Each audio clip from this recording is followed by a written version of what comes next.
Hey everyone! Tonight we reach the grand finale of our journey through the echoes of Greek mythology. A world where gods clashed, heroes fell, and fate was spun by hands unseen. Before we dive into these last myths and secrets, take a moment to like this video and subscribe if you've enjoyed wandering these ancient stories with me. Tell me in the comments which myth has lingered in your mind the most and where you're listening from tonight. Now, get comfortable, dim the lights, maybe let a candle flicker nearby. Let's step together into this final chapter of legends, where the line between mortal and divine fades into the shadows. King of Iolcus was forced to flee from his kingdom, usurped by his younger brother, Peleus.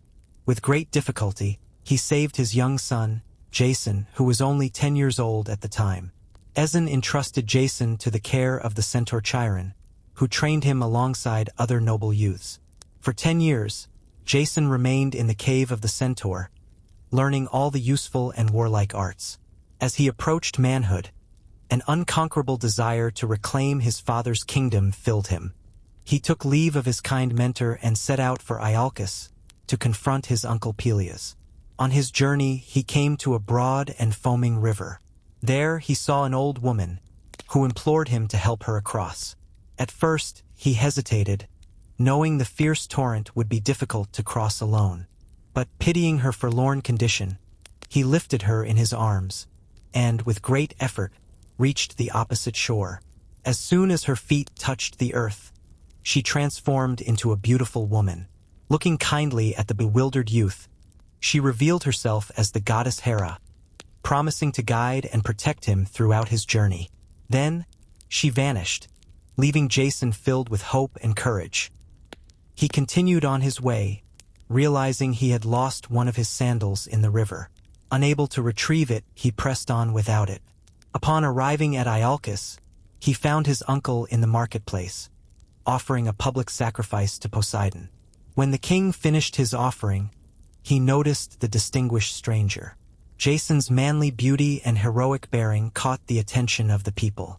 Seeing that one foot was unshod reminded Peleus of an oracle's prediction, that he would lose his kingdom to a man wearing only one sandal. Disguising his fears, he spoke kindly to Jason, learning his name and purpose. Pretending to be pleased with his nephew, Peleus entertained him lavishly for 5 days, filled with festivity and rejoicing. On the 6th day, Jason stood before his uncle and, with manly firmness, demanded the throne and kingdom that were rightfully his. Peleus, masking his true feelings, smiled and agreed to grant Jason's request, but only if he undertook an expedition for him. The king explained that the shade of Phrixus had appeared to him in dreams, urging him to bring back his mortal remains and the golden fleece from Colchis. He added that if Jason succeeded, the throne, kingdom, and scepter would be his. Athamas, king of Boeotia, had married Nephele, a cloud nymph, and their children were Helle and Phrixus. However, Nephele's restless nature soon wearied her husband.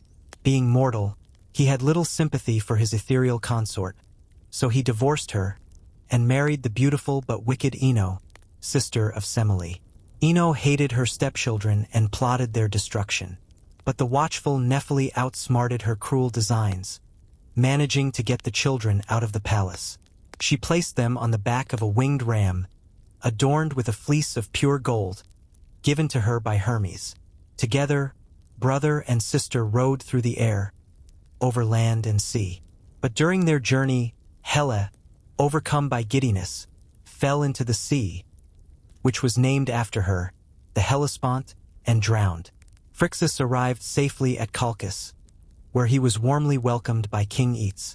In gratitude for Zeus's protection during his flight, Phrixus sacrificed the golden ram. He presented its fleece to Aetes, who carefully nailed it up in the sacred grove of Ares, dedicating it to the god of war. An oracle had declared that Aetes's life depended on the safekeeping of the fleece. So, he placed an immense dragon at the entrance of the grove, a dragon that never slept. Now, let us return to Jason, who eagerly accepted the perilous quest proposed by his uncle. Knowing the dangers that lay ahead, his uncle hoped to rid himself of Jason for good. Without delay, Jason began to plan, inviting the young heroes he had befriended under Chiron's care to join him on this noble adventure. None refused, feeling honored to partake in such a heroic undertaking. Jason sought out Argos, the cleverest shipbuilder of his time. Under the guidance of Pallas Athene, Argos crafted a magnificent 50-oared galley, named the Argo, after its builder. The upper deck held a board from the speaking oak of the oracle of Zeus at Dodona, retaining its powers of prophecy. The ship was adorned with beautiful carvings, strong enough to withstand the fiercest storms, yet light enough for the heroes to carry it on their shoulders when needed. Once completed, the Argonauts gathered, their places chosen by lot. Jason was appointed commander, Typhus took the helm, and Lynceus served as pilot. In the bow sat the renowned hero Heracles, while Peleus, father of Achilles, and Telamon, father of Ajax the Great, occupied the stern. Inside were Castor and Pollux, Neleus, Admetus, Meleager, Orpheus, Monoxius, Theseus, and his friend Pirithous, along with Hylas, Euphemus, Oileus, Zets, Calais, Idmon the seer, Mopsus, and many more. Before their departure, Jason offered a solemn sacrifice to Poseidon and the other sea deities. He invoked the protection of Zeus and the Fates. Mopsus took the auguries, finding them favorable. The heroes stepped aboard, and as a gentle breeze filled the sails, the anchor was lifted. The ship glided like a bird from the harbor into the vast waters of the sea. The Argo, with her brave crew of 50 heroes, soon disappeared from sight. The sea breeze carried only a faint echo of Orpheus's sweet melodies to the shore. For a time, all went smoothly, but soon, the vessel was driven by stormy weather to seek refuge in the harbor of Lemnos. This island was home to women only, who, in a fit of jealousy the year before, had slain all the men, save for the father of their queen, Hypsipyle. Now, they were vigilant, always on guard against danger. When they spotted the Argo, they armed themselves, rushing to the shore, determined to protect their territory. Upon arrival, the Argonauts were astonished to see an armed crowd of women. They sent a herald in one of their boats, carrying the staff of peace and friendship. Queen Hypsipyle suggested sending food and gifts to the strangers to prevent their landing. But her wise old nurse proposed a different idea, to invite noble husbands who could defend them. Hypsipyle considered her nurse's advice, and after some discussion, decided to welcome the strangers into the city. Robed in a purple mantle, a gift from Pallas Athene, Jason stepped ashore with some companions. He was greeted by the most beautiful of the Lemnian women, and as the commander of the expedition, he was invited into the palace of the queen. When he stood before Hypsipyle, she was captivated by his godlike presence. She presented him with her father's scepter, inviting him to sit beside her on the throne. Jason took residence in the royal castle, while his companions spread throughout the town, indulging in feasting and merriment. Only Heracles and a few chosen comrades remained on board. Day by day, their departure was delayed. The Argonauts, lost in their new life of pleasure, nearly forgot their quest, until Heracles appeared among them, reminding them of their duty. The Argonauts resumed their voyage, until contrary winds led them to an island inhabited by the Doliones. Their king, Cyzicus, welcomed them with kindness and hospitality. The Doliones were descendants of Poseidon, protected against the fierce attacks of the earthborn giants, monstrous beings with 6 arms. While his companions enjoyed a banquet hosted by King Cyzicus, Heracles stayed behind to guard the ship. He noticed the giants blocking the harbor with massive rocks. Realizing the danger, he sprang into action, attacking them with his arrows, thinning their ranks. Soon, his fellow heroes joined him, and together, they effectively vanquished the remaining giants. The Argo gently steered out of the harbor and set sail. But as night fell, a fierce storm arose, driving them back to the shores of the kind Doliones. In the darkness, the inhabitants could not recognize their former guests. Mistaking them for enemies, they began to attack. Those who had once parted as friends were now caught in a mortal struggle. In the chaos of battle, Jason, in a moment of despair, pierced the heart of his dear friend, King Cyzicus. With their leader lost, the Dolions fled to their city, closing the gates behind them. When morning light broke, both sides realized their tragic mistake. They were filled with deep sorrow and remorse. For 3 days, the heroes remained with the Dolions, honoring the fallen with solemn funeral rites, mourning their lost friend. As the Argonauts prepared to sail again, Heracles chose to stay behind. He ventured into the forest, searching for a fir tree to make an oar. His adopted son, Hylas, missed him and set out to find him. In a secluded part of the woods, Hylas discovered a spring. The nymph of the fountain, captivated by his beauty, drew him beneath the water, and he vanished from sight. Polyphemus, another hero in the forest, heard Hylas's cries for help. He found Heracles and shared the news. They immediately began searching for the missing youth, but no trace of him could be found. Meanwhile, the Argo had sailed away, unaware of Heracles' absence. Some heroes wanted to return for him, while others wished to continue their journey. In the midst of their debate, the sea god Glaucus emerged from the waves. He revealed that it was Zeus's will for Heracles to remain behind, as he had another mission to fulfill. And so, the Argonauts continued their voyage without their companions. Heracles returned to Argos, while Polyphemus stayed with the Mysians, founding a city and becoming its king. The next morning, the Argo arrived at the land of the Bebrycians. Their king, Amycus, was a renowned boxer who would not allow strangers to leave without matching their strength against his. When the heroes sought permission to land, they were told that one of them must fight the king. Pollux, the finest pugilist in Greece, stepped forward as their champion. A fierce contest ensued, and after a tremendous struggle, Pollux emerged victorious, ending Amycus's reign of terror. The Argonauts then sailed towards Bithynia, where they met the blind old prophet king, Phineus, son of Agenor. He had been punished by the gods for misusing his gift of prophecy, left to suffer in old age and blindness.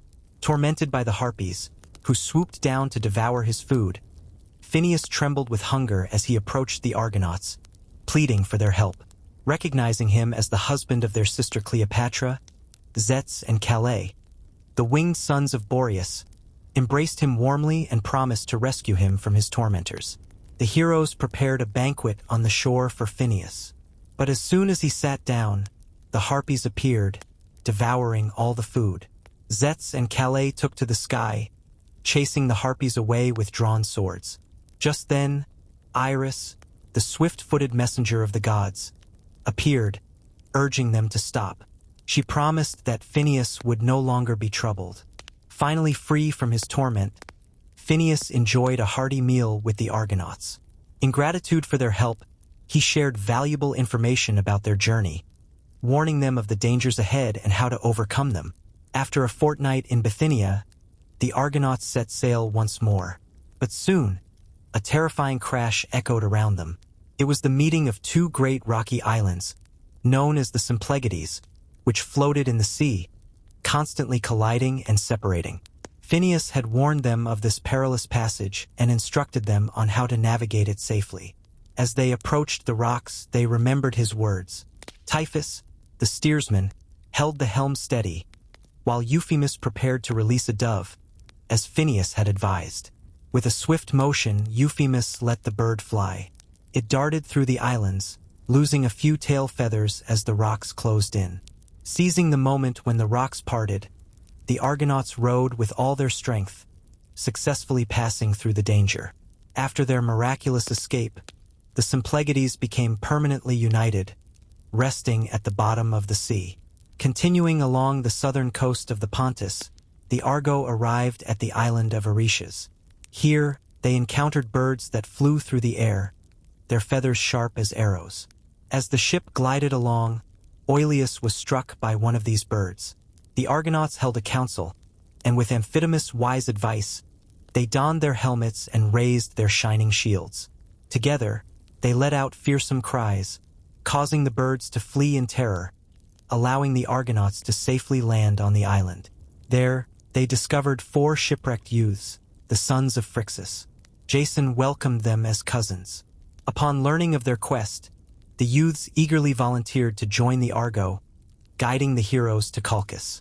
They warned them of the Golden Fleece, guarded by a fearsome dragon, and spoke of King Eats, who was cruel and possessed of superhuman strength, being the son of Apollo. Arrival at Colchis, with the 4 new companions by their side, they journeyed onward. Soon, the snow-capped peaks of the Caucasus came into view. As evening approached, the loud flapping of wings echoed above them. It was the giant eagle of Prometheus, soaring on its way to torment the noble Titan, whose fearful groans soon reached their ears. That night, they arrived at their destination, anchoring in the smooth waters of the river Phasis. To their left, they beheld Ceuta, the capital of Colchis, and to their right, a wide field, adorned with the sacred grove of Ares. There, the Golden Fleece shimmered in the sunlight, suspended from a magnificent oak tree. Jason filled a golden cup with wine, offering a libation to Mother Earth, the gods of the land, and the spirits of the heroes who had perished on their voyage. The next morning, a council was convened. It was decided that before resorting to force, kind and conciliatory overtures should be made to King Eats to persuade him to relinquish the Golden Fleece. Jason, along with a few chosen companions, would visit the royal castle, while the rest of the crew stayed behind to guard the Argo. Accompanied by Telamon, Augeas, and the 4 sons of Phrixus, Jason set out for the palace. As they approached, they were struck by the vastness and grandeur of the castle. At the entrance, sparkling fountains danced amidst lush, park-like gardens. There, the king's daughters, Chalciope and Medea, encountered them. Chalciope, filled with joy, recognized her long-lost sons, whom she had mourned as dead. Meanwhile, the young and lovely Medea was captivated by the noble form of Jason. News of the sons of Phrixus spread quickly through the palace, drawing Eats himself to the scene. The strangers were presented to him and invited to a banquet prepared in their honor. All the most beautiful ladies of the court attended, but to Jason, none could compare with the enchanting Medea. As the banquet concluded, Jason shared tales of his adventures and the purpose of his journey. Eats listened, simmering with indignation, as Jason recounted his quest. He erupted into a torrent of anger, declaring that the fleece was rightfully his and that he would never part with it. Yet, Jason spoke with gentle and persuasive words, managing to coax Eats into agreeing that if the heroes could prove their divine origins through a task of superhuman strength, the fleece would be theirs. Eats proposed a daunting challenge. Jason must yoke the 2 brazen-footed, fire-breathing oxen, crafted by Hephaestus, to a heavy iron plow. He would then till the stony field of Ares and sow the poisonous teeth of a dragon, from which armed men would emerge. Jason would need to defeat them all or face his own demise. For a moment, Jason's heart sank at the thought of such a task, but he resolved not to shy away. He would trust in the gods and his own courage. Returning to the vessel with Telamon, Augeas, and Argus, the son of Chalciope, Jason sought counsel on how to accomplish these perilous feats. Argus explained the challenges ahead and suggested enlisting the help of Princess Medea, a priestess of Hecate and a powerful enchantress. His idea was met with approval, and an interview was arranged for Jason and Medea to take place the following morning in the Temple of Hecate. In that sacred space, they confessed their mutual feelings. Trembling for Jason's safety, Medea gifted him a magic salve, a potion that would render him invulnerable for 1 day against fire and steel, and invincible against any foe. She instructed him to anoint his spear and shield before his great undertaking. She also advised that when the armed men arose from the furrows, he should throw a large rock among them. In their scramble for possession, he would find it easier to defeat them. Overwhelmed with gratitude, Jason thanked her sincerely for her wisdom and support. He promised that he would not return to Greece without taking her as his wife. The next morning, Eats, in all his regal splendor, gathered with his family and court to witness the spectacle. Soon, Jason appeared in the field of Ares, looking as noble as a god of war. In the distance, the brazen yokes and the massive plow awaited him, but the fearsome oxen were nowhere in sight. Just as he was about to search for them, they burst forth from a hidden cave, breathing flames and surrounded by thick smoke. Jason's friends trembled, but the brave hero, bolstered by Medea's magic, seized the oxen by their horns, forcing them to the yoke. Nearby, he found a helmet filled with dragon's teeth, which he sewed as he plowed the field. With sharp pricks from his lance, he compelled the monstrous creatures to draw the plow across the stony ground, swiftly tilling the earth. While Jason was carefully sewing the dragon's teeth in the deep furrows of the field, he kept a watchful eye, lest the giant warriors sprout too quickly. As soon as the 4 acres of land had been tilled, he unyoked the oxen. With a swift motion, he frightened them with his weapons, and they rushed back in terror to their subterranean stables. Meanwhile, armed men sprang up from the furrows. The whole field now bristled with lances. But Jason, recalling Medea's wise instructions, seized a massive rock and hurled it into the midst of these earthborn warriors. Chaos erupted as they began to attack one another. Jason then charged into the fray, and after a fierce struggle, not one of the giants remained alive. Furious at seeing his murderous plans thwarted, Eats not only refused to give Jason the fleece he had bravely earned, but, in his anger, he vowed to destroy all the Argonauts and burn their vessel. Aware of her father's treacherous intentions, Medea took swift action. Under the cover of night, she boarded the Argo and warned the heroes of the impending danger. She advised Jason to follow her to the sacred grove, to claim the long-coveted treasure. Together, they ventured forth, with Medea leading the way, boldly entering the grove. Soon, they spotted the tall oak tree. From its highest branches hung the beautiful golden fleece. At the foot of the tree lay the dreadful, sleepless dragon, who leaped forward, opening its massive jaws at the sight of them. Medea called upon her magic powers and quietly approached the fearsome creature. She sprinkled a few drops of her potion over it, which soon took effect, sending the dragon into a deep slumber.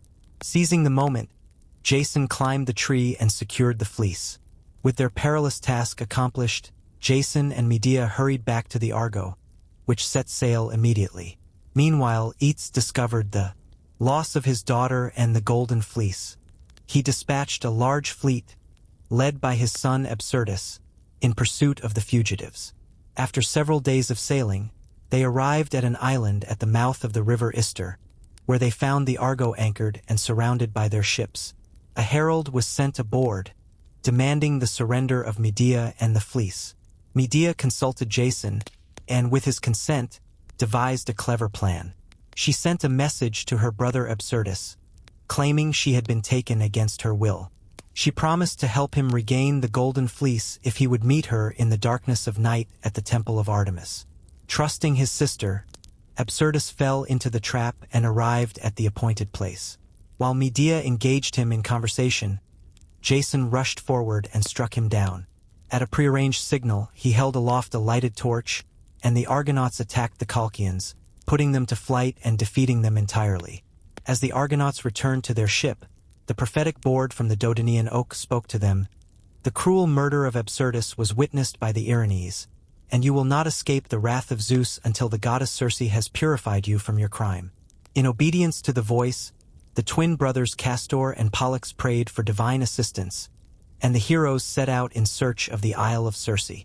The good ship Argo sailed on, passing safely through the foaming waters of the river Eridanus, until they finally arrived at the harbor of the island of Circe, where she cast anchor. Jason commanded his companions to remain on board, and he and Medea landed, making their way to the palace of the sorceress. Circe, the goddess of charms and magic arts, welcomed them kindly and invited them to sit.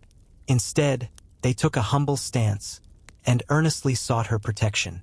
They confessed the dreadful crime they had committed and implored her to purify them. Circe promised to help. She commanded her attendant naiads to kindle the fire on the altar and prepare everything for the mystic rites. A dog was sacrificed, and sacred cakes were burned. After duly purifying them, she reprimanded them for their horrible act. Medea, with her head veiled and tears streaming down her face, was led back by Jason to the Argo.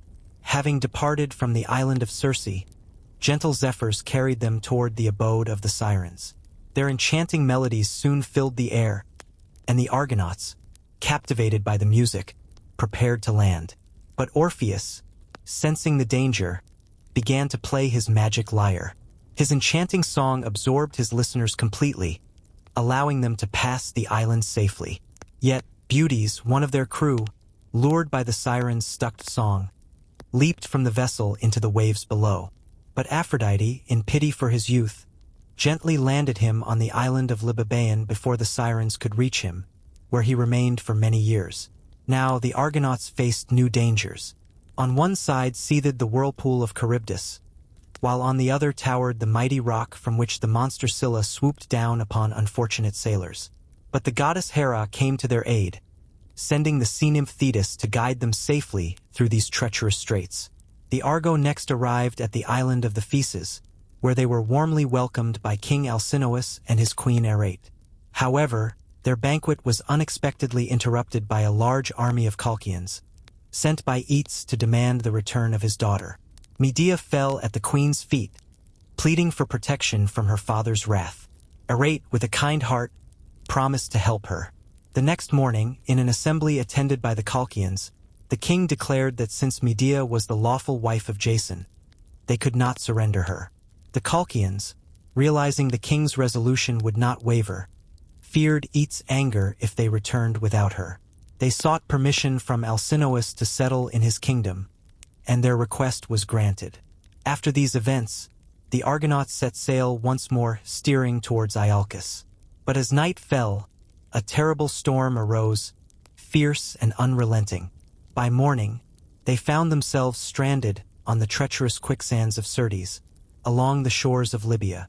Here, all was a barren desert, empty and desolate, save for the venomous snakes that slithered through the sands. These creatures had sprung from the blood of Medusa, carried by Perseus across these arid plains.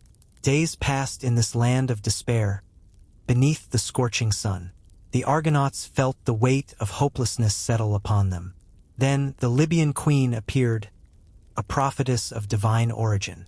She spoke to Jason, telling him that a seahorse would be sent by the gods to guide them home. As she vanished, a gigantic hippocamp emerged in the distance, making its way toward the Argo. Jason shared the details of his encounter with the prophetess. After some deliberation, they decided to carry the Argo on their shoulders and follow wherever the seahorse would lead. They began a long and weary journey through the desert.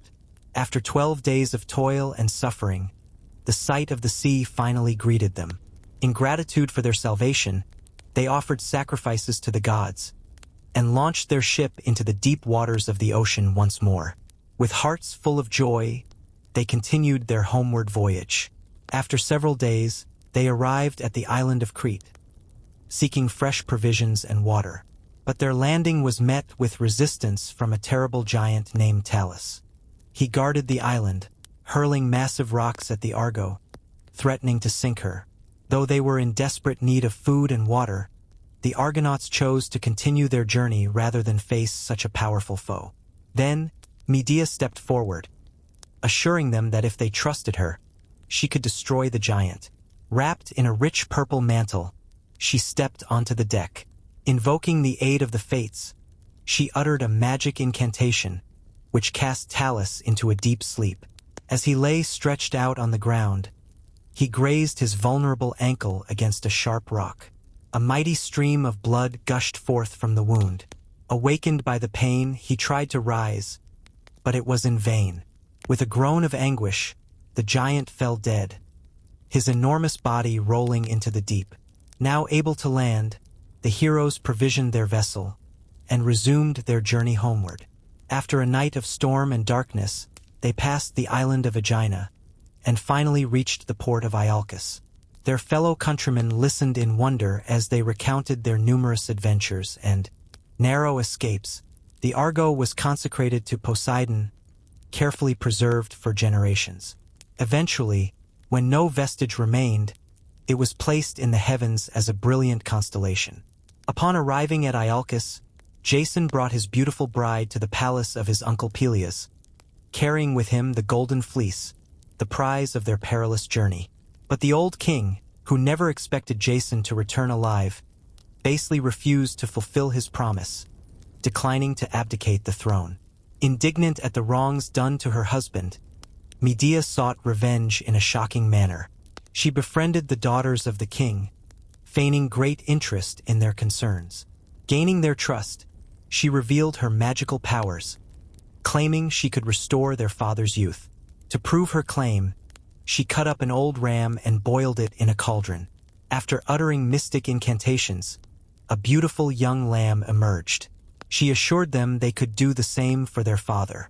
The gullible daughters of Peleus listened eagerly, and thus, the old king perished at the hands of his innocent children. Medea and Jason fled to Corinth, where they found a time of peace and tranquility, their happiness completed by the birth of 3 children. But as time passed, Medea's beauty began to fade, and Jason grew weary of her. He became enamored with Glauce, the beautiful daughter of Creon, king of Corinth. Jason obtained her father's consent for their union, and the wedding day was set. Before revealing his treachery to Medea, he used all his persuasive powers, assuring her that his love had not diminished. He claimed this union would benefit their children. Though justly enraged, Medea concealed her anger, pretending to accept his explanation. As a wedding gift for Glauce, she sent a magnificent robe of cloth of gold, imbued with a deadly poison that would burn the flesh and bone of the wearer. Pleased with its beauty, Glauce donned the robe, but soon, the poison began to take effect. In vain, she tried to tear it away, but it clung to her, and after prolonged suffering, she expired. Maddened by the loss of her husband's love, Medea turned her wrath upon her 3 sons, taking their lives in a fit of despair. When Jason, thirsting for revenge, left the chamber of his dead bride, he was met with the ghastly sight of his murdered children. Frantically, he searched for Medea, but she was nowhere to be found. At last, hearing a sound above, he looked up and saw Medea gliding through the air in a golden chariot drawn by dragons. In a fit of despair, Jason threw himself upon his own sword and perished at the threshold of his desolate, deserted home. Pelops, the son of the cruel Tantalus, was a pious and virtuous prince. After his father was banished to Tartarus, a war broke out between Pelops and the king of Troy. Pelops was vanquished, forced to flee from his dominions in Phrygia. He journeyed to Greece, where, at the court of Oenomaus, king of Elis, he beheld Hippodamia, the king's daughter. Her beauty captured his heart, but an oracle had foretold to Oenomaus that he would die on the day of his daughter's marriage. So he threw every obstacle in the way of her suitors. He declared that he would only give her hand to the one who could defeat him in a chariot race, and that all unsuccessful competitors would meet their death at his hands. The conditions of the contest were clear. The race would run from a point at Pisa to the altar of Poseidon at Corinth. The suitor could start while Oenomaus performed his sacrifice to Zeus. Only upon its completion would the king mount his chariot, guided by the skilled Myrtilus, and drawn by his 2 famous horses, Phila and Harpina, who surpassed even the winds in swiftness. Many gallant young princes had perished in this race. Though a considerable head start was given, Oenomaus with his swift team always overtook them before they reached the goal, and killed them with his spear. Yet, the love of Pelops for Hippodamia overcame all fears. Undeterred by the terrible fate of his predecessors, he announced himself to Oenomaus as a suitor for his daughter's hand. On the eve of the race, Pelops went to the seashore and earnestly implored Poseidon for assistance in his perilous undertaking. The sea god heard his prayer and sent him a chariot drawn by 2 magnificent winged horses. When Pelops appeared on the course, the king recognized the horses of Poseidon. But undaunted, he relied on his own supernatural team, and the contest began. While the king offered his sacrifice to Zeus, Pelops set out on the race. He nearly reached the goal when he turned to see Oenomaus, spear in hand, closing in on him with his magic steeds. In that moment of peril, Poseidon came to Pelops' aid. He caused the wheels of the royal chariot to fly off, and the king was thrown violently, meeting his end just as Pelops arrived at the altar of Poseidon. As the hero prepared to return to Pisa to claim his bride, he saw flames rising from the royal castle, struck by lightning. With his winged horses, he flew to rescue his beloved, successfully bringing her to safety from the burning building. Soon after, they were united, and Pelops reigned in Pisa for many splendid years. Heracles, the most renowned hero of antiquity, was the son of Zeus and Alcmene, the great-grandson of Perseus. At the time of his birth, Alcmene was living in Thebes with her husband, Amphitryon. Thus, the infant Heracles was born in the palace of his stepfather. Aware of the animosity with which Hera persecuted all who rivaled her for Zeus's affections, Alcmene feared this hatred would fall upon her innocent child. So, she entrusted him, soon after his birth, to a faithful servant with instructions to leave him in a certain field, confident that the divine offspring of Zeus would not long be without protection. Soon after the child was abandoned, Hera and Pallas Athene passed by the field and were drawn to his cries. Athene, filled with pity, took the infant in her arms and persuaded the Queen of Heaven to nurse him.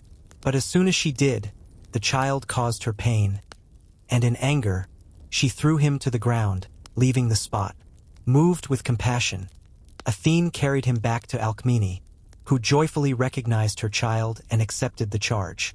Not long after, Hera discovered whom she had nursed, and filled with jealous rage, she sent 2 venomous snakes into Alcmene's chamber. They crept, unnoticed by the nurses, to the cradle of the sleeping child. He awoke with a cry. Grasping a snake in each hand, he strangled them both, Alcmene and her. Attendants rushed to the cradle, where they were astonished to see the 2 reptiles dead in the hands of the infant Heracles. Amphitryon, drawn by the commotion, entered the chamber. Upon witnessing this astounding display of strength, he declared that the child must be a special gift from Zeus. He consulted the famous seer Tiresias, who revealed the divine origin of his stepson, and foretold a great and distinguished future for him. When Amphitryon learned of the noble destiny awaiting the child, he resolved to educate him in a manner worthy of his future. At a suitable age, he taught him to guide a chariot. Eurydice taught him to handle the bow. Autolycus instructed him in wrestling and boxing, and Castor taught him the art of armed warfare. Linus, the son of Apollo, guided him in music and letters. Heracles was an apt pupil, but harshness was intolerable to his spirited nature. One day, old Linus, not the gentlest of teachers, corrected him with blows. In anger, the boy took up his lyre, and with one powerful slide, he killed his tutor on the spot. Fearing that the youth's ungovernable temper might lead to further violence, Amphitryon sent him into the countryside, placing him under the care of a trusted herdsman. As he grew into manhood, his extraordinary stature and strength became the wonder of all who beheld him. His aim, whether with spear, lance, or bow, was unerring, and at the age of 18, he was considered the strongest and most beautiful youth in all Greece. The choice of Heracles felt like a moment of destiny. He knew it was time to decide how to use the extraordinary powers bestowed upon him by the gods. To meditate on this important choice, he retreated to a lonely, secluded spot deep within the heart of the forest. Here, 2 females of great beauty appeared before him. One was Vice, adorned with artificial wiles and captivating arts. Her face was painted, her dress gaudy and alluring. The other was Virtue, noble in bearing, modest in demeanor. Her robes were of spotless purity. Vice stepped forward, her voice smooth and enticing. "If you walk in my paths and make me your friend, your life shall be a continuous round of pleasure and enjoyment. You shall taste every delight this earth can offer. The choicest viands, the most delicious wines, the most luxurious couches, all without any effort on your part, either physical or mental." Then Virtue spoke, her tone calm and sincere. "If you follow me and be my friend, I promise you the reward of a good conscience, and the love and respect of your fellow men. I cannot promise to smooth your path with roses, or grant you a life of idleness and pleasure. For you must know, the gods grant no good and desirable thing that is not earned by labor. As you sow, so must you reap. Heracles listened patiently, absorbing the words of both speakers. After careful deliberation, he chose to follow the path of virtue. He resolved to honor the gods and devote his life to the service of his country. With these noble intentions, he returned to his rural home. There, he learned that on Mount Cithaeron, where Amphitryon's herds grazed, a ferocious lion had taken up residence. This beast was wreaking havoc among the flocks, becoming the scourge and terror of the entire neighborhood. Without hesitation, Heracles armed himself and ascended the mountain. Soon, he spotted the lion, and with a fierce rush, he struck it down with his sword. The hide of the lion became his cloak, and its head served as his helmet. As he returned from this first triumph, he encountered the heralds of Erginus, king of the Minyans. They were on their way to Thebes to demand their annual tribute of 100 oxen. Indignant at this humiliation of his city, Heracles punished the heralds, sending them back with ropes around their necks to their royal master. Erginus, enraged by the treatment of his messengers, gathered an army and marched to the gates of Thebes, demanding the surrender of Heracles. Creon, the king of Thebes, fearing the consequences of refusal, was about to yield when the hero, with the help of Amphitryon and a band of brave youths, advanced against the Minyans. Heracles seized a narrow defile through which the enemy had to pass. As they entered, the Thebans fell upon them, killing their king, Erginus, and routing the army completely. In this battle, Amphitryon, the kind friend and foster father of Heracles, lost his life. The hero then marched upon Orchomenus, the capital of the Minyans, where he burned the royal castle and sacked the town. After this resounding victory, the fame of the young hero spread throughout Greece. In gratitude for his great services, Creon bestowed upon him his daughter, Megara, in marriage. The Olympian gods, recognizing his valor, sent him gifts. Hermes gave him a sword, Phoebus Apollo a bundle of arrows, Hephaestus a golden quiver, and Athene a coat of leather. Now we must retrace our steps.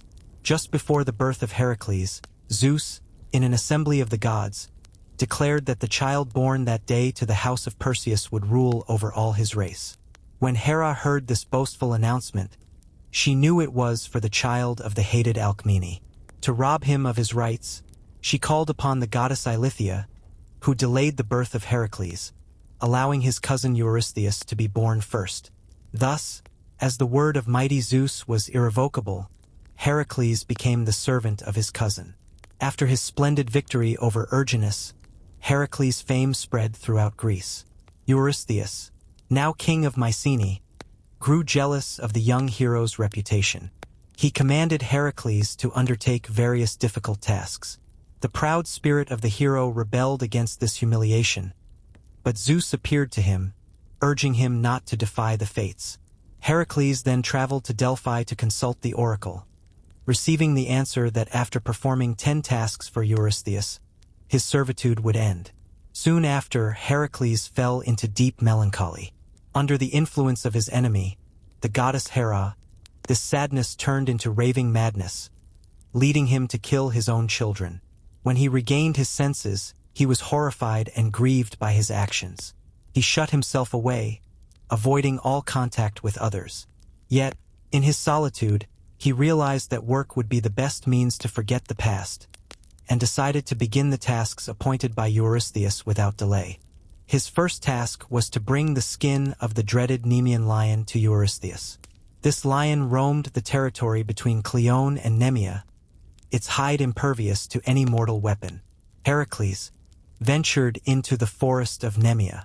There, he discovered the lion's lair and attempted to pierce it with arrows, but they proved useless.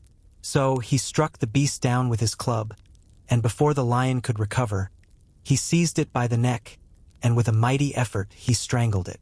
He fashioned a coat of mail from the skin, and a new helmet from the lion's head. Thus adorned, he startled Eurystheus when he appeared before him, causing the king to hide in his palace. From that day on, Eurystheus forbade Heracles to enter his presence, commanding him to receive his orders through his messenger, Copreus. His second task was to slay the Hydra, a monstrous serpent born of Typhon and Echidna, bristling with 9 heads, one of which was immortal. This creature plagued the area around Lerna, causing great destruction among the herds. Heracles, with his nephew Iolaus by his side, set out in a chariot for the marsh of Lerna. In those slimy waters he found her, the fearsome Hydra. He began his attack, firing fierce arrows, hoping to draw her from her lair. At last, she emerged, seeking refuge in a nearby wood on a hill. Heracles rushed forward, swinging his tremendous club, aiming to crush her heads. But as soon as he destroyed one, 2 more grew back in its place. He seized the monster in his powerful grasp, when suddenly, a giant crab appeared, biting at his feet. With a swift blow from his club, Heracles dispatched the crab and called for Iolaus to assist him. At his command, Iolaus set fire to the trees nearby. With a burning branch, he seared the necks of the Hydra as Heracles cut them off, preventing new heads from sprouting. Finally, Heracles struck off the immortal head, burying it by the roadside and placing a heavy stone atop it. He dipped his arrows into the monster's poisonous blood, ensuring that any wounds they inflicted would be incurable. Next came the third labor, to capture the horned hind Serenitis alive for Mycenae. This sacred animal, dear to Artemis, had golden antlers and brass hooves. Heracles, not wanting to harm her, pursued her patiently for a whole year. He finally caught up with her on the banks of the river Ladon. Yet, to secure her, he had to wound her with an arrow. Lifting her onto his shoulders, he carried her through Arcadia. On his journey, he encountered Artemis and her brother, Phoebus Apollo. The goddess reproached him for wounding her beloved hind. But Heracles, with his gentle words, appeased her anger, and she allowed him to take the animal alive to Mycenae. The fourth task was to capture the Erymantian boar, a creature that ravaged the region of Erymantia. On his way, he sought food and shelter from a kind centaur named Pholus. Welcomed with generous hospitality, Heracles was surprised to find no wine. Pholus explained that the wine cellar belonged to all the centaurs, and it was against their rules to open a cask without everyone present. After some persuasion, Pholus agreed to make an exception.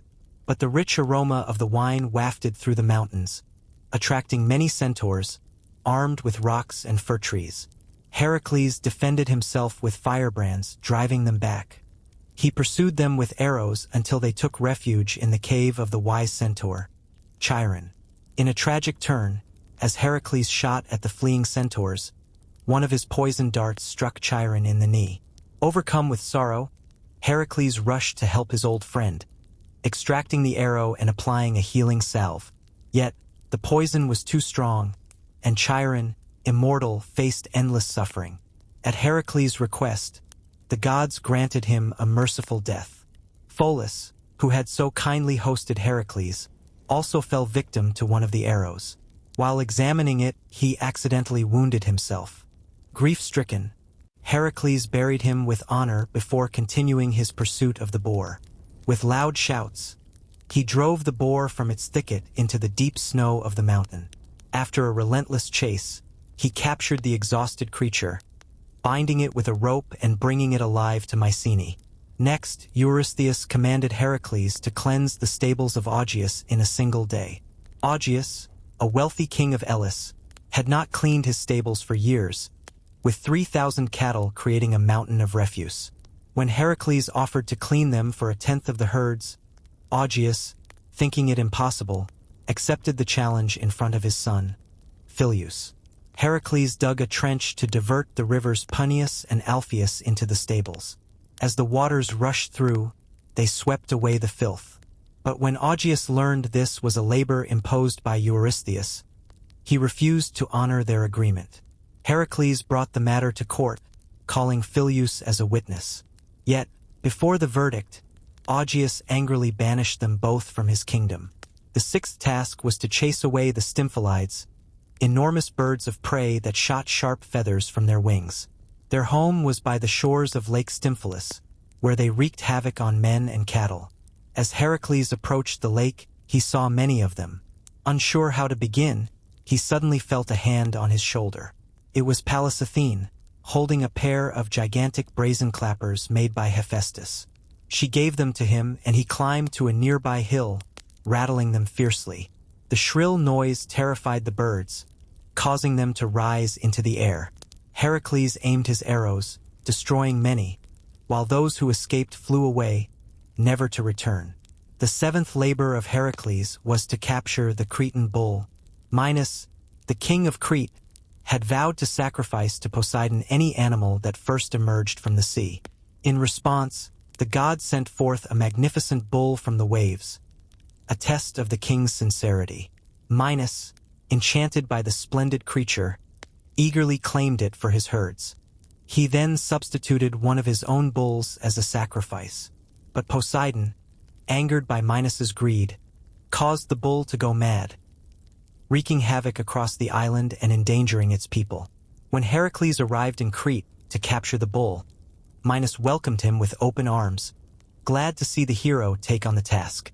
With skill and bravery, Heracles not only captured the bull but tamed it so well that he rode it across the sea, all the way to the Peloponnesus. He delivered the creature to Eurystheus, who, upon receiving it, set the bull free. It soon returned to its wild nature, roaming across Greece and into Arcadia, where it was eventually slain by Theseus on the plains of Marathon. The eighth labor of Heracles was to bring the mares of Diomedes to Eurystheus. Diomedes, a son of Ares, and king of the Bistonians, owned a fierce breed of wild horses, massive and strong. They fed on human flesh. Any stranger who wandered into their territory met a grim fate. When Heracles arrived, he first captured the cruel Diomedes himself. He then threw the king before his own mares. After devouring their master, the horses became tame and obedient. Heracles led them to the seashore, but the Bistonians, furious at losing their king, charged after him. He entrusted the mares to his friend Abderus and fiercely defended himself against the attackers, forcing them to flee. But upon returning, he found that the mares had torn his friend apart and consumed him. Grieving for Abderus, Heracles honored him with funeral rites and built a city in his name. He then returned to Tiryns, delivering the mares to Eurystheus, who released them on Mount Olympus, where they fell prey to wild beasts. After completing this task, Heracles joined the Argonauts on their quest for the Golden Fleece. However, he was left behind at Chios, where he undertook his ninth labor to bring the girdle of Hippolyte, queen of the Amazons, to Eurystheus. The Amazons, fierce women warriors living near the Black Sea, were known for their strength and skill in riding. Their queen, Hippolyte, wore a beautiful girdle given to her by Ares, a symbol of her royal power. Heracles was to retrieve this girdle for Eurystheus, who intended it as a gift for his daughter, Admete. Knowing this task would be challenging, Heracles gathered a brave band of companions and set sail for Themyscira, the Amazonian town. Upon arrival, he met Hippolyte, who, impressed by his noble presence, agreed to give him the girdle. But Hera, ever the adversary, disguised herself as an Amazon and spread rumors that a stranger sought to abduct their queen. The Amazons quickly armed themselves, and a fierce battle erupted. Many brave warriors fell. Among them was their skilled leader, Melanippe, whom Heracles later returned to Hippolyte in exchange for the girdle. On his way home, Heracles stopped at Troy, where a new adventure awaited him. King Laomedon had once refused to reward Apollo and Poseidon for building the famous walls of Troy. In their anger, the gods unleashed a pestilence and a monstrous flood upon the city. Desperate, Laomedon consulted an oracle, learning that only the sacrifice of his daughter, Hesione, could appease the gods. Reluctantly, he agreed, and when Heracles arrived, the maiden was already chained to a rock, awaiting her fate. Laomedon, seeing the renowned hero, begged him to save his daughter and rid the land of the monster, promising him the horses that Zeus had given to his grandfather, Tros. Heracles accepted the challenge. When the monster appeared, he bravely attacked and slew it. Yet, once again, the treacherous king broke his promise, leaving Heracles vowing vengeance as he departed for Mycenae, where he presented the girdle to Eurystheus. The 10th labor of Heracles was to capture the magnificent oxen of Geryon, the giant who lived on the island of Erythea. Geryon, a fearsome creature with 3 bodies, 3 heads, 6 hands, and 6 feet, owned a herd of splendid cattle, known for their beauty and rich red color. They were guarded by another giant, Eurytion, and a 2-headed dog named Orthrus. Eurystheus hoped this perilous task would rid him of his cousin forever. But with each challenge, the indomitable courage of Heracles only grew stronger, ready to face whatever dangers lay ahead. After a long and wearisome journey, he finally arrived at the western coast of Africa. Here, as a testament to his perilous expedition, he erected the famous Pillars of Hercules, placing one on each side of the Straits of Gibraltar. The intense heat was almost unbearable, and in his frustration, he raised his bow towards the heavens, threatening to shoot the sun god. But Helios, rather than being angered by his audacity, was struck with admiration for his daring spirit. He lent Heracles a golden boat, allowing him to cross from west to east under the cover of night, and thus Heracles safely reached the island of Erythea. As soon as he landed, Eurytion appeared, accompanied by his fierce dog, Orthrus. They attacked him with ferocity, but with a superhuman effort, Heracles defeated the dog, and then his master. Afterward, he gathered the herd and began to make his way to the seashore. It was then that Geryon himself confronted him, leading to a desperate battle in which the giant met his end. Heracles drove the cattle into the sea, seizing one of the oxen by the horns. He swam with them to the opposite coast of Iberia, now known as Spain. Then he guided his magnificent prize through Gaul, Italy, Illyria, and Thrace. After many perilous adventures and narrow escapes, he finally arrived at Mycenae, where he delivered the cattle to Eurystheus, who sacrificed them to Hera. Heracles had now completed his 10 tasks over the span of 8 years. Yet Eurystheus refused to acknowledge the slaying of the Hydra and the cleansing of the stables of Augeas, claiming that one had been done with the help of Iolaus and the other for hire. He insisted that Heracles substitute 2 more labors in their place. The 11th task was to retrieve the golden apples of the Hesperides. These apples grew on a sacred tree, gifted by Gaia to Hera at her marriage to Zeus. This tree was guarded by 4 maidens, the Hesperides, daughters of night, who were aided by a fearsome 100-headed dragon. This dragon never slept, and its constant hissing kept intruders at bay. To make matters more challenging, Heracles had no knowledge of the garden's location. He was forced to embark on many fruitless journeys and trials before he could find it. His journey began in Thessaly, where he arrived at the river Echeterus. There, he encountered the giant Cycnus, son of Ares and Pyrene, who challenged him to single combat. In this fierce encounter, Heracles triumphed, defeating and killing Cycnus. But soon after, a mightier adversary appeared, the war god himself, seeking vengeance for his son. A terrible struggle ensued, lasting some time, until Zeus intervened, hurling a thunderbolt between the two. Continuing on his journey, Heracles reached the banks of the river Eridanus, where he met the nymphs, daughters of Zeus and Themis. Seeking their guidance, they directed him to the old sea god Nereus, who alone knew the way to the garden of the Hesperides. When Heracles found Nereus asleep, he seized the opportunity, holding him firmly in his powerful grasp. Despite Nereus's many transformations, he was compelled to reveal the information Heracles sought. Heracles then crossed over to Libya, where he wrestled with King Antiochus, son of Poseidon and Gaia, and emerged victorious. From there, he journeyed to Egypt, where Busiris, another son of Poseidon, sacrificed strangers to Zeus, as advised by an oracle during a time of scarcity. When Heracles arrived, he was captured and dragged to the altar. But the powerful demigod broke free from his bonds and defeated Busiris and his son. Resuming his journey, he wandered through Arabia until he reached Mount Caucasus, where Prometheus suffered in unending agony. It was then that Heracles shot the eagle that tormented Prometheus. Grateful for his rescue, Prometheus revealed how to find the far west, where Atlas held up the heavens, near the garden of the Hesperides.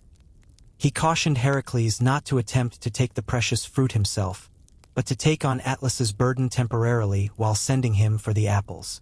Upon reaching his destination, Heracles followed Prometheus's advice. Atlas, willing to cooperate, lulled the dragon to sleep and cunningly outsmarted the Hesperides, bringing back 3 golden apples. However, when Heracles was ready to take back his burden, Atlas, having tasted freedom, refused to return to his duty. He intended to deliver the apples to Eurystheus himself, leaving Heracles to hold up the heavens. Feigning agreement, Heracles asked Atlas to support the heavens for just a moment while he fashioned a pad for his head. Atlas, good-naturedly, set down the apples and resumed his heavy load. With a farewell, Heracles departed with the golden apples. When he presented the apples to Eurystheus, the king offered them back to Heracles, who placed the sacred fruit on the altar of Pallas Athene, who restored them to the garden of the Hesperides. The 12th and final labor imposed by Eurystheus was to bring Cerberus up from the underworld. He believed that all of Heracles' heroic powers would be useless in the realm of shades, and that in this last, most perilous task, the hero would ultimately fail. Cerberus was a fearsome 3-headed dog, with poison dripping from his jaws. His back was covered in venomous snakes, and his tail ended in a dragon's form. After being initiated into the Eleusinian mysteries and receiving vital information from the priests, Heracles set out for Taenarum in Lacolia, where an opening led to the underworld. Guided by Hermes, he began his descent into the dark abyss. Myriads of shades appeared, all fleeing in terror at his approach, except for Meleager and Medusa. As he prepared to strike Medusa with his sword, Hermes intervened, reminding him that she was merely a shadow, and that no weapon could harm her. Arrived before the gates of Hades, he found Theseus and Pirithous fixed to an enchanted rock by Aides. Their presumption had led them to attempt to carry off Persephone. When they saw Heracles, they implored him to set them free. The hero succeeded in delivering Theseus, but when he tried to liberate Pirithous, the earth shook violently beneath him. He was compelled to relinquish his task. As he proceeded further, Heracles recognized Ascalaphus, who had revealed that Persephone had swallowed the seeds of a pomegranate. This act bound her to Aides forever. Ascalaphus was groaning beneath a huge rock, hurled upon him by Demeter in her anger. Heracles removed the rock, releasing the suffering soul. Before the gates of his palace stood Aides, the mighty ruler of the lower world, barring Heracles' entrance. With unerring aim, Heracles shot him in the shoulder, and for the first time, the god experienced the agony of mortal suffering. Heracles then demanded permission to take Cerberus to the upper world. Aides consented on the condition that he would secure him unarmed. Protected by his breastplate and lion's skin, Heracles searched for the monster. He found Cerberus at the mouth of the river Acheron. Undismayed by the hideous barking from the 3 heads, he seized the throat with one hand and the legs with the other. Although the dragon-like tail bit him fiercely, he did not relinquish his grasp. In this manner, he conducted Cerberus to the upper world, through an opening near Treason in Argolia. When Eurystheus beheld Cerberus, he stood aghast. Despairing of ever getting rid of his hated rival, he returned the hellhound to Heracles, who restored him to Aides. With this last task, the subjection of Heracles to Eurystheus came to an end. Free at last, Heracles returned to Thebes, but it was impossible for him to live happily with Megara, after having murdered her children. With her consent, he gave her in marriage to his nephew, Iolaus. Heracles sought the hand of Iole, daughter of Eurytus, king of Oechalia. Eurytus had taught him the use of the bow as a boy. Hearing that the king promised his daughter to the one who could surpass him and his 3 sons in archery, Heracles wasted no time in presenting himself as a competitor. He soon proved himself a worthy pupil of Eurytus, defeating all his opponents. But despite the king's respect and honor, he refused to give Heracles his daughter, fearing for her fate, like that of Megara. Iphitus, the eldest son of Eurytus, alone supported Heracles. He tried to persuade his father to consent to the marriage, but all was in vain. Stung by rejection, the hero took his leave in anger. Soon after, the oxen of the king were stolen by the notorious thief, Autolycus. Eurydice suspected Heracles of the theft, but Iphitus defended his absent friend loyally, proposing to seek out Heracles and, with his help, search for the missing cattle. The hero welcomed his steadfast young friend warmly. They set out on their expedition, but their search proved unsuccessful. When they approached the city of Tiryns, they climbed a tower, hoping to spot the missing herd. But as they stood atop the building, Heracles was suddenly seized by one of his former fits of madness. Mistaking Iphitus for an enemy, he hurled him down, and he was killed on the spot.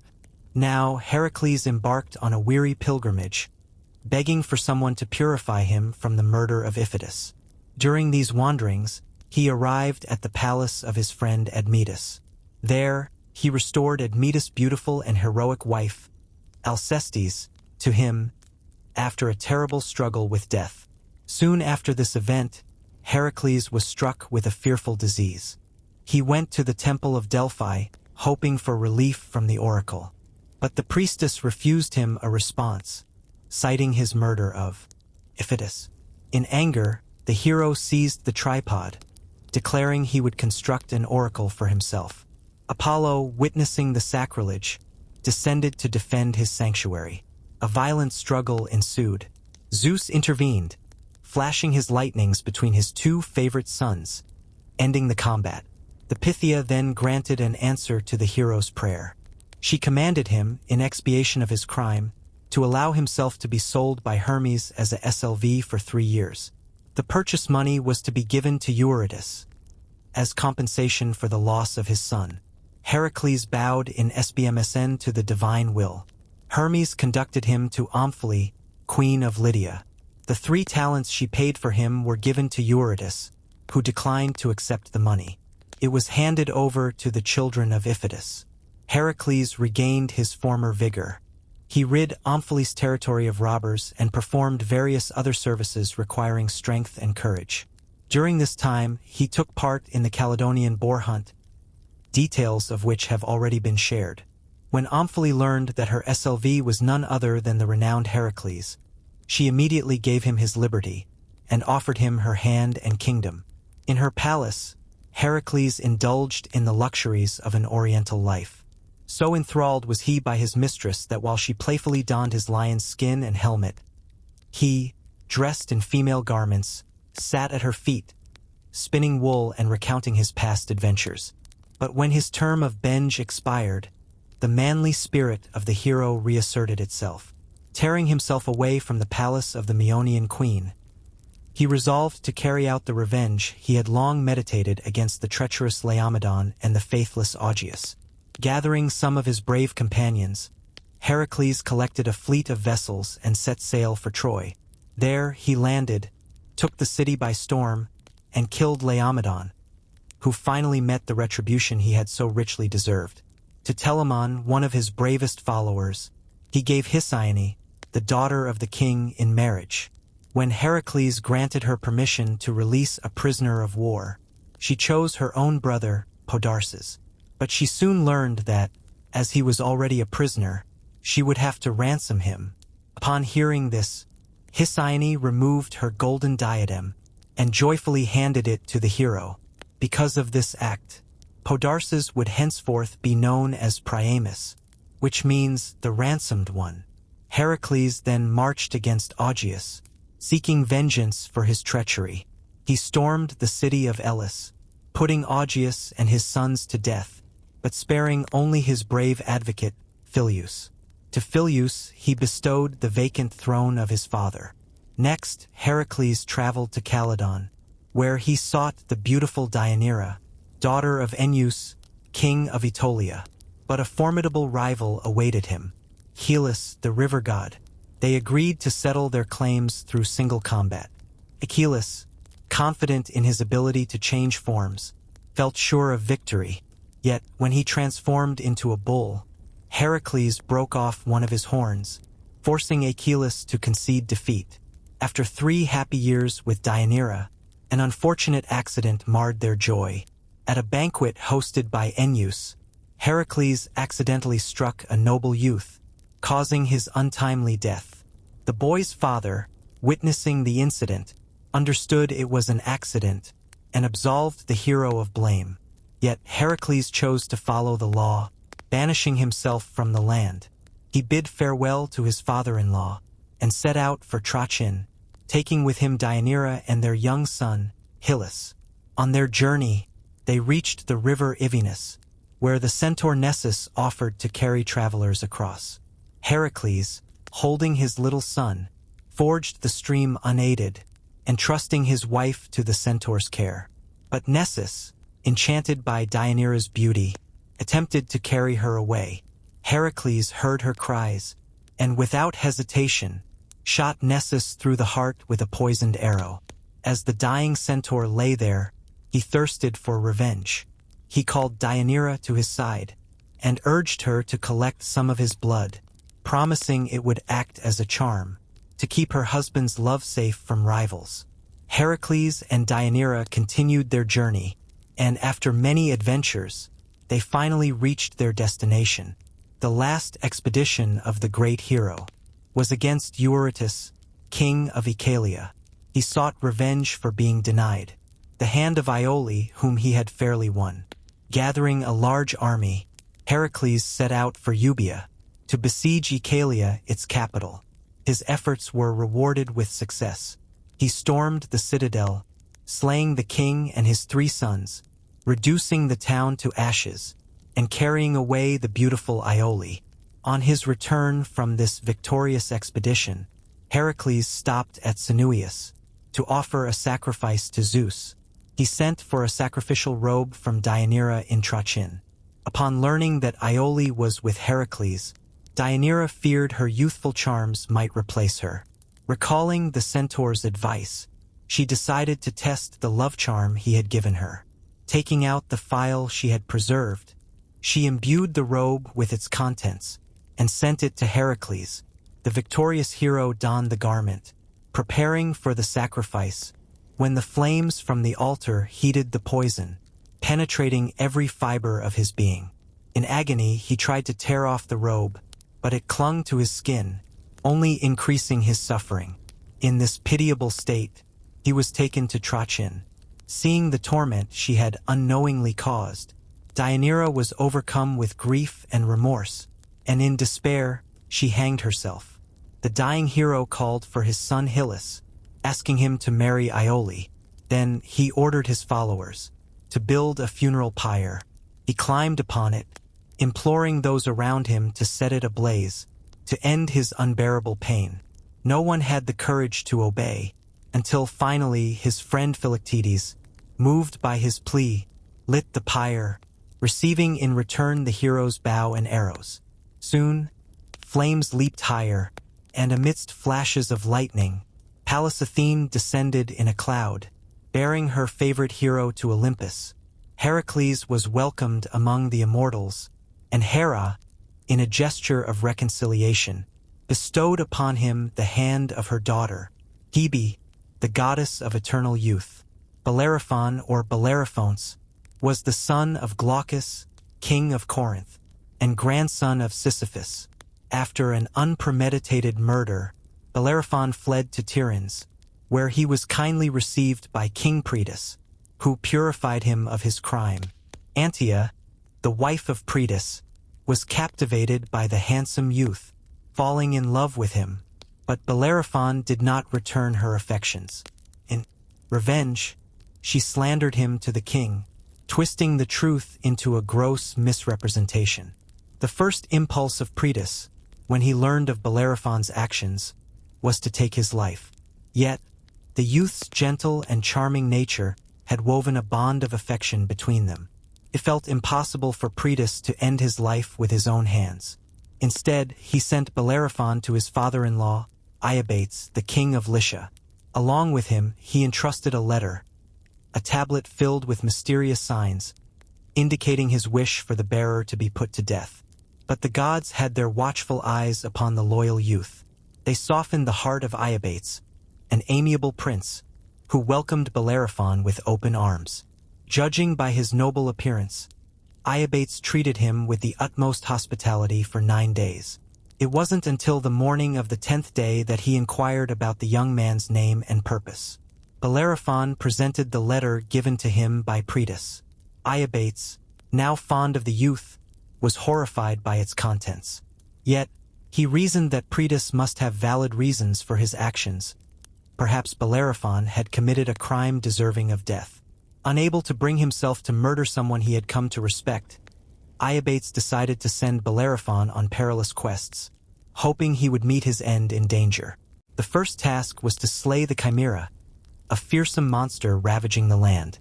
This creature had the body of a lion, the middle of a goat, and the tail of a dragon, breathing fire from its jaws. Before embarking on this daunting challenge, Bellerophon called upon the protection of the gods. In response, they sent him the immortal winged horse, Pegasus, born of Poseidon and Medusa. But the divine steed was elusive, and after many fruitless attempts, Bellerophon fell into a deep slumber beside the sacred spring Pyrene. In his dreams, Pallas Athene appeared, offering him a magical bridle to capture the magnificent horse. When he awoke, he instinctively reached for it, and to his astonishment, the bridle lay beside him.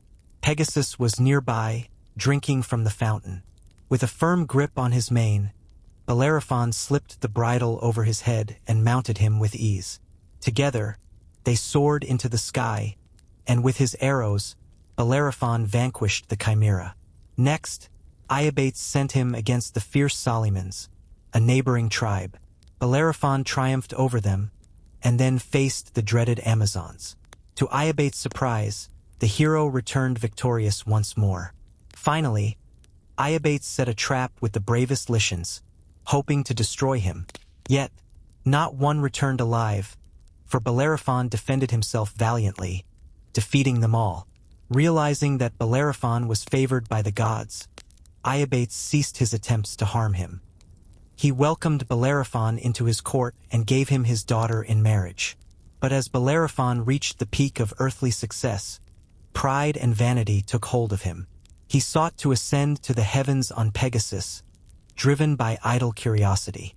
Zeus, angered by his impiety, sent a gadfly to sting the horse. In a frenzy, Pegasus threw Bellerophon, who fell to the earth. Filled with remorse for his offense against the gods, Bellerophon wandered the desolate places of the world, lost in deep melancholy for the rest of his days. After his passing, he was honored in Corinth as a hero, and an altar was erected in the grove of Poseidon. Aegeus, the king of Athens, was twice married and childless. Yearning for an heir, he journeyed to Delphi to consult the oracle. The response was unclear, so he traveled to Troezen to seek the wisdom of his friend Pythius, the king there. Following Pythius' advice, Aegeus secretly married his daughter, Aethra. After spending time with Aethra, Aegeus prepared to return to his kingdom. He took her to the seashore, where he placed his sword and sandals beneath a great rock. He said to her, "If the gods bless us with a son, do not reveal my name or status until he is strong enough to lift this stone. Then send him to my palace in Athens with these tokens of his identity." A son was born whom Aethra named Theseus. He was raised with care by his grandfather Pythius. As he grew into a strong and noble youth, Aethra led him to the rock where Aegeus had hidden his tokens. At her command, Theseus rolled away the stone and claimed the sword and sandals that had rested there for 16 years. Though his mother and grandfather wished for him to take the safe sea route to Athens, the road was fraught with danger from fierce robbers. Yet, feeling the spirit of a hero within him, Theseus chose the perilous land journey, eager to emulate the great deeds of Heracles. His first challenge awaited him at Epidaurus, where he encountered Periphetes, a son of Hephaestus, who wielded a deadly iron club and killed all travelers. Armed with a description from his grandfather, Theseus recognized the savage. He charged at him with his sword and, after a fierce battle, emerged victorious. He claimed the club as a trophy and continued on his journey, unhindered, until he reached the Isthmus of Corinth. Here, the locals warned him of Sinis the robber, who forced travelers to bend a tall pine tree. When the tree was pulled down, Sinis would release it, sending his victims crashing to the ground. As Sinis approached, Theseus stood his ground. With determination, he seized his powerful club and struck down the cruel robber with a single blow. Passing through the wooded district of Crommyon, Theseus encountered a wild and dangerous sow. This creature had long ravaged the countryside. With courage in his heart, he slew the beast and continued his journey toward Megara. There, on a narrow path overhanging the sea, lived the wicked siren, a terror to all travelers. He forced strangers to wash his feet, and, during this act of servitude, he would kick them over the cliff into the waves below. But Theseus, brave and determined, attacked the giant, overcame him, and flung his body over the cliff, where so many had met their end. Now, Theseus journeyed on to Eleusis, where he faced another foe king Circean. This king compelled all who approached to wrestle with him, and those he defeated met a grim fate. But Theseus, with strength and skill, overcame the mighty wrestler and ended his reign. Near Eleusis, by the banks of the river Cephissus, Theseus encountered a new adventure. Here lived the giant Damastes known as Procrustes, who had 2 iron beds, one long, one short. He forced strangers into these beds. Tall men were cruelly cut down to size, while shorter men were stretched to fit the larger bed, leaving them to suffer in agony. But Theseus, with a heart full of justice, served Procrustes as he had done to his victims, freeing the land from this inhuman monster. Continuing his journey, Theseus finally reached Athens, but found his father, Aegeus, a helpless pawn in the hands of the sorceress Medea. She had married the king after leaving Corinth, and knowing Theseus was the king's son, she poisoned Aegeus's mind against him, portraying him as a spy. A banquet was arranged, with a strong poison mixed into Theseus's wine. But Theseus had resolved to reveal himself, to embrace the father he longed to see. Before tasting the wine, he drew out his sword, letting the king's eyes rest upon it.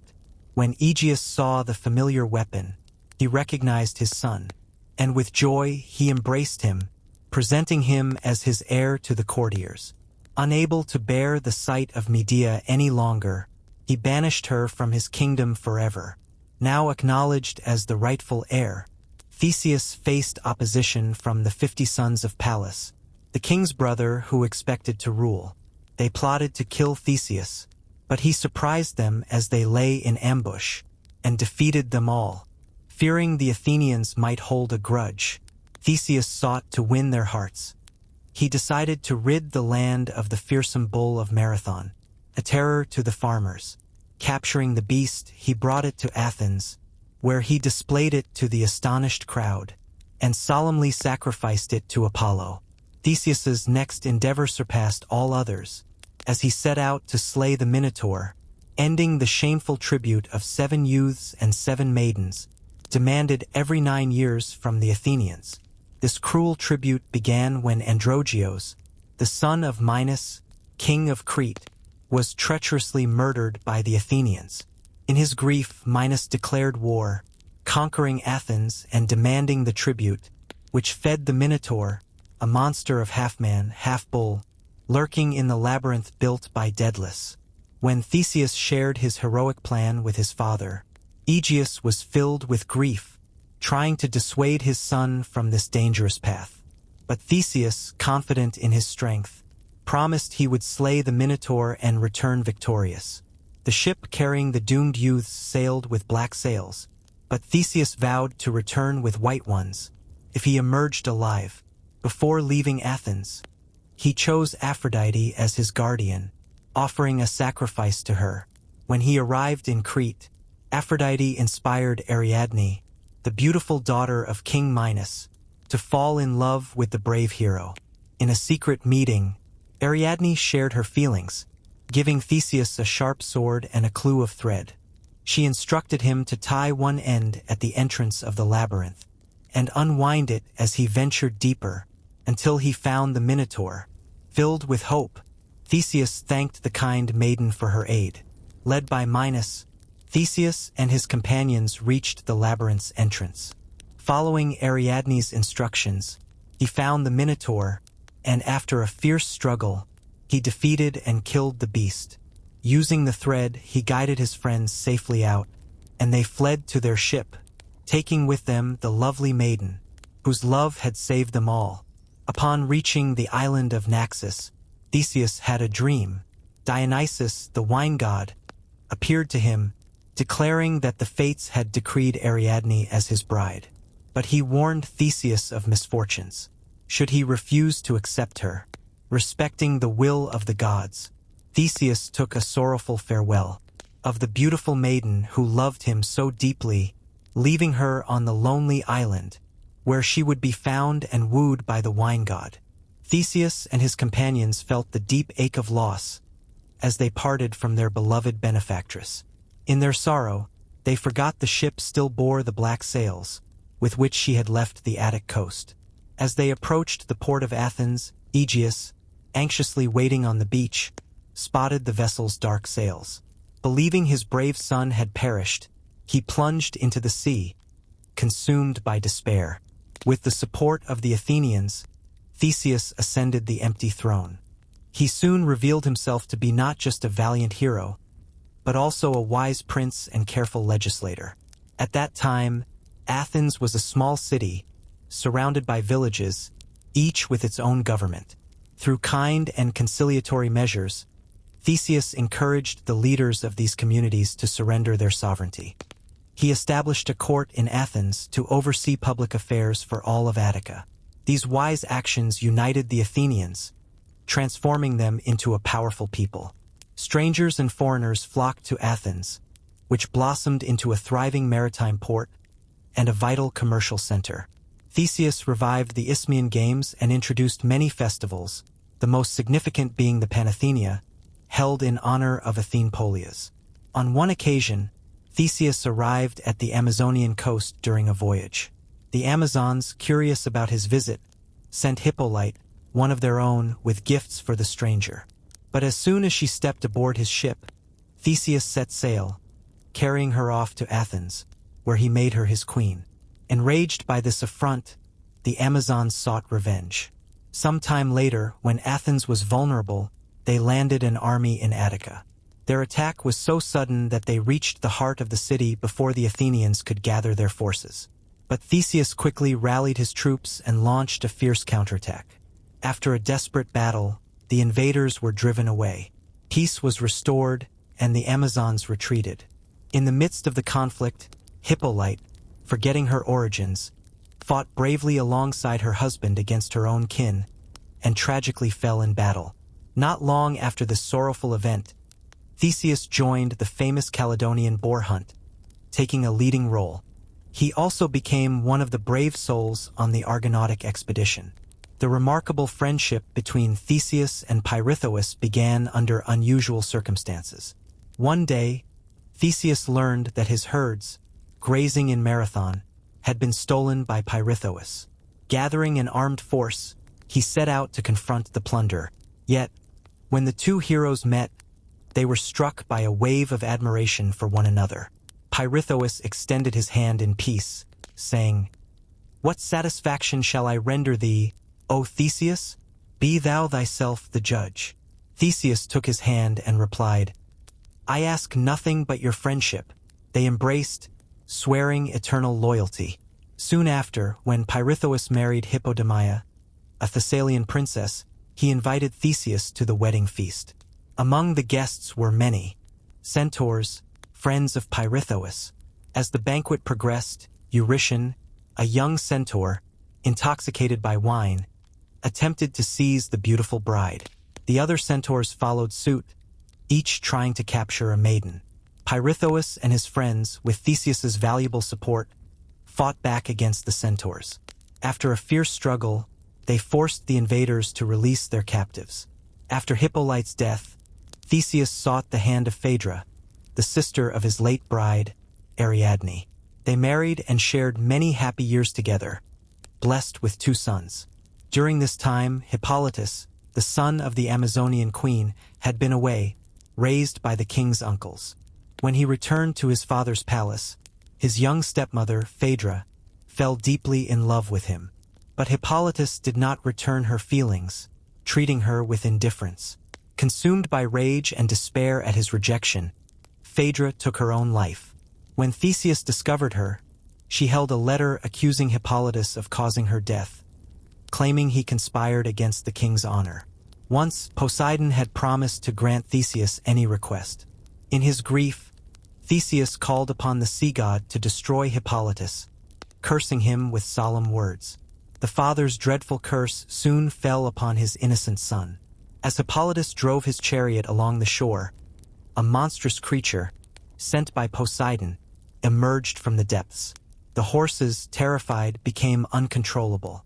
In their wild panic, the chariot shattered, and the unfortunate youth was dragged along, his life nearly extinguished. In this state, he was found by Theseus, who had rushed to prevent the tragedy after learning the truth from an old servant of Phaedra. But he arrived too late.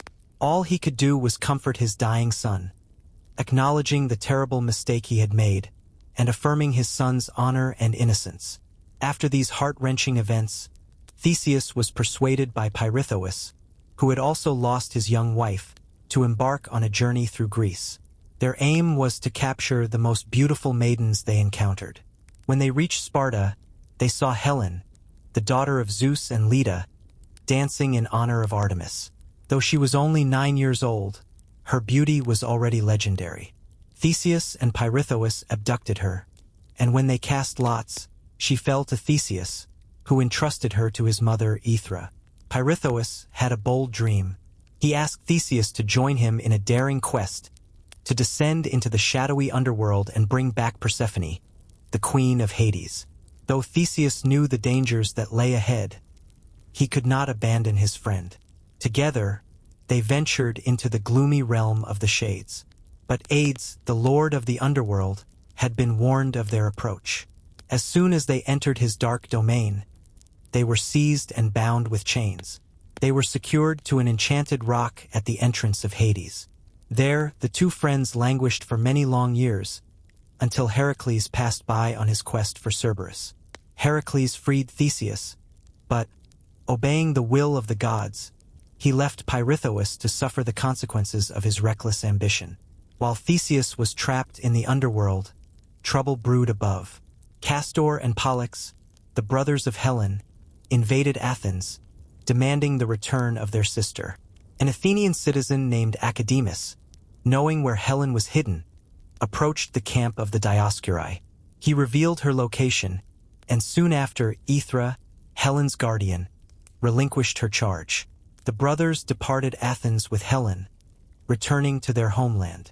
But the absence of Theseus led to greater turmoil. Taking advantage of the situation, a faction led by Menestheus, a descendant of Erechtheus, seized control. When Theseus finally returned to Athens, he acted swiftly to restore order. He expelled Menestheus from power, punished the ringleaders of the revolt, and reclaimed his throne. Yet the bond with his people had faded. His past deeds were forgotten, and with unrest growing, he chose to step down. He retired to his estates on the island of Syros. There, King Lycomedes welcomed him with feigned friendship. But it is said he was in league with Menestheus. Under the guise of showing Theseus his lands, Lycomedes led him to the edge of a high cliff and treacherously pushed him over. Centuries later, the Oracle of Delphi commanded Cimon, the father of Miltiades, to bring the remains of Theseus back to Athens. After the Persian War, he honored the great benefactor of the city, and a temple was erected in his memory. This temple still stands today, a museum of art and history. In Thebes, Laius, the king and son of Labdacus, was married to Jocaste, a noblewoman. An oracle foretold that he would perish at the hands of his own son. In fear, Laius resolved to destroy the infant born to Jocaste. With her consent, he pierced the baby's feet, binding them together, and entrusted him to a servant. The servant was to expose the child on Mount Cithaeron to perish alone. But instead, he took pity on the babe and gave him to a shepherd tending the flocks of Polybus, king of Corinth. Returning to Laius and Jocaste, the servant falsely reported that he had followed the cruel orders. The parents felt a sense of relief believing they had prevented their son from committing a terrible crime. Meanwhile, the shepherd unbound the infant's feet, and noticing their swelling, named him Oedipus, meaning swollen foot. He took the child to King Polybus, who, moved by the little one's plight, and with the help of his wife Merope, adopted Oedipus as their own. He grew up believing they were his true parents, until one fateful day, a nobleman taunted him at a banquet, questioning his lineage. Stung by the insult, Oedipus sought answers from Merope, but her vague response only deepened his doubts.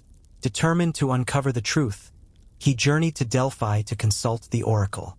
The Pythia revealed a horrifying fate. He was destined to kill his father and marry his mother. Overwhelmed with dread, and deeply attached to Polybus and Merope, Oedipus chose not to return to Corinth. Instead, he traveled toward Boeotia. On his way, he encountered a chariot carrying an old man and two servants. They rudely pushed him aside, igniting a scuffle. In a moment of anger, Oedipus struck the old man with his staff, and the man fell back, lifeless. In shock at what he had done, Oedipus fled, unaware that he had just killed his father, Laius, king of Thebes. Soon after, the Sphinx was sent by the goddess Hera as a punishment to the Thebans. Perched on a rocky height outside the city, she posed riddles to all who passed. Those who could not solve them were devoured by the beast, and many Thebans perished. With the death of King Laius, Creon, the brother of the widowed queen, took control of the kingdom. When his own son fell victim to the Sphinx, he vowed to rid the land of this terror. He proclaimed that the kingdom and the hand of Jocaste would be awarded to whoever could solve the Sphinx's riddle. An oracle had foretold that only then would the city be freed. As this proclamation echoed through the streets of Thebes, Oedipus entered the city, staff in hand. Tempted by the promise of such a reward, he approached the Sphinx and boldly asked her to present a riddle. She offered a riddle she believed was impossible to solve. Yet Oedipus answered correctly. In a fit of rage and despair, the Sphinx hurled herself into the abyss and perished. As promised, Oedipus was rewarded. He became the king of Thebes and married Jocaste, the widow of his father, Laius. For many years, Oedipus lived in happiness and peace. For children graced his life two sons, Eteocles and Polynices, and two daughters, Antigone and Ismene. But then, the gods cast a shadow over the land. A grievous pestilence swept through, bringing despair and suffering to the people. In their distress, they turned to their king, a man favored by the gods. Oedipus sought the wisdom of an oracle, and learned that the pestilence would not cease until the blood of King Laius was avenged, for his murderer roamed free in Thebes. With a heavy heart, the king called down curses upon the murderer and offered a reward for any knowledge of him. He summoned the blind seer, Tiresias, imploring him to reveal the truth.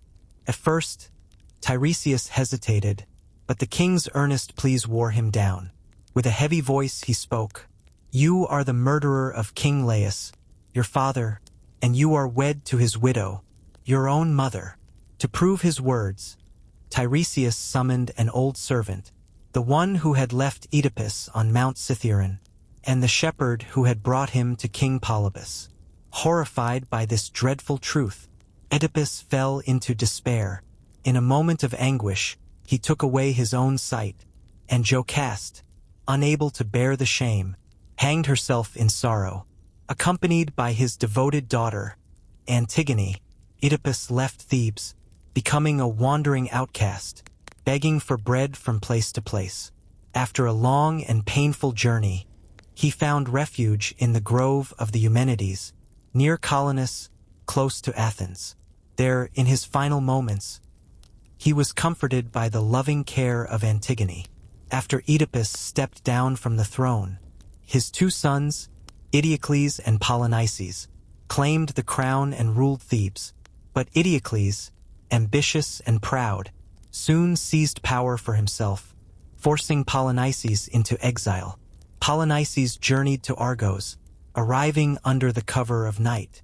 Outside the royal palace, he met Tydeus, the son of Ennius, king of Calydon. Both were fugitives, and in the darkness, a misunderstanding sparked a quarrel. But King Adrastus, awakened by the noise, intervened to separate them.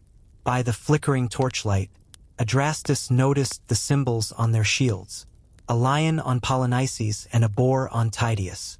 The lion honored the great hero Heracles, while the boar remembered the famed Caledonian hunt. This sight reminded the king of a prophecy, that he would marry his daughters to a lion and a boar. Delighted by this twist of fate, he welcomed the strangers into his palace. After hearing their stories, and confirming their noble lineage, he promised Polynices his daughter Argia, and Tydeus his fair daughter Deipyle. Adrastus vowed to help them reclaim their rightful thrones. His first task was to aid Polynices, to regain his share of Thebes. He called upon the strongest chiefs in his kingdom. All answered his call except for Amphiaraus, the seer who foresaw disaster. He warned that none would return alive, except for Adrastus himself. But Adrastus, Polynices, and Tydeus were resolute, and Amphiaraus, wishing to escape their pleas, concealed himself in a hidden place, known only to his wife, Eriphyle. It had been agreed that if Amphiaraus ever disagreed with the king, his wife would decide the matter. Knowing this, Polynices sought to persuade Eriphyle to sway her husband to join their cause. He remembered the beautiful necklace of Harmonia, wife of Cadmus, which he had brought with him. Presenting it to Eriphyle, he promised it to her if she would reveal her husband's hiding place. Unable to resist the temptation, she accepted the bribe, and thus Amphiaraus was compelled to join the army. Before he left, he made his son Alcmaeon promise that if he fell in battle, he would avenge his death on his mother, the treacherous Eriphyle. 7 leaders were chosen, each commanding a separate group of warriors. They included Adrastus, his brothers Hippomedon and Parthenopaeus, Capaneus, Polynices, Tydeus, and Amphiaraus. As the army gathered, they set out for Nemea, ruled by King Lycurgus. There, short of water, they halted at the edge of a forest, searching for a spring. In the woods, they encountered a majestic woman, seated on a tree trunk, nursing an infant. They thought her a goddess, but she revealed herself as Hypsipyle, queen of the Lemnians captured and enslaved. She led them to a hidden spring, but upon their return, they found the infant had been killed by a serpent. In grief, they slew the creature and buried the child with honors, before continuing on their way. The warlike host now stood before the walls of Thebes. Each leader positioned himself at one of the 7 gates, ready for the impending attack. Eteocles, alongside Creon, had made careful preparations to defend the city. Troops were stationed, led by trusted leaders, to guard each gate. Then, as was the custom of the ancients, they sought the wisdom of the soothsayers. The blind old seer, Tiresias, was summoned.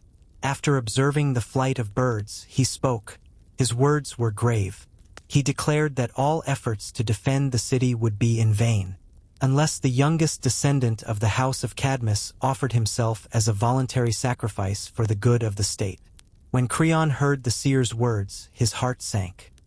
His thoughts turned to his beloved son, Menecius, the youngest of the royal line, who stood before him. With urgency, he implored his son to flee the city, to seek safety in Delphi. But the brave young man, filled with courage, resolved to sacrifice his life for his country. After bidding farewell to his father, he climbed the city walls, and with a dagger he plunged it into his heart, falling before the eyes of the warring hosts. Adrastus then commanded his troops to storm the city. They surged forward with great valor, and the battle raged fiercely. After heavy losses on both sides, the Argives were ultimately routed and forced to flee. Days passed, and they reorganized their forces, returning to the gates of Thebes. Eteocles, troubled by the terrible loss of life, sent a herald to the opposing camp. He proposed that the fate of the campaign be decided by single combat between himself and his brother, Polynices. The challenge was accepted, In the duel that unfolded outside the city walls, both brothers fought valiantly, but they were fatally wounded and fell upon the battlefield, their lives extinguished. Both sides claimed victory, and hostilities resumed with even greater fury. Yet, in the end, the Thebans emerged triumphant. In their flight, the Argives lost their leaders, save for Adrastus, who escaped on his swift horse Arion. With the brothers gone, Creon reclaimed the throne of Thebes. In his anger at Polynices for fighting against his homeland, he forbade anyone from burying the bodies of the fallen. But Antigone, faithful and resolute, could not bear to see her brother's body left unburied. She defied the king's orders, determined to give Polynices the burial he deserved. When Creon learned of her defiance, he condemned her to be entombed alive in a dark vault. But fate had other plans. Haman, Creon's son and Antigone's betrothed, found her in the vault, only to discover that she had taken her own life. Overcome with despair, he fell upon his sword, invoking the wrath of the gods upon his father as he breathed his last beside his beloved. Before the news of his son's tragic end could fully settle in Creon's heart, another messenger arrived. He bore the sorrowful tidings that Eurydice, Creon's wife, had taken her own life upon hearing of Haman's death. Thus the king found himself alone, both widowed and childless in his old age. Creon's plans for vengeance unraveled.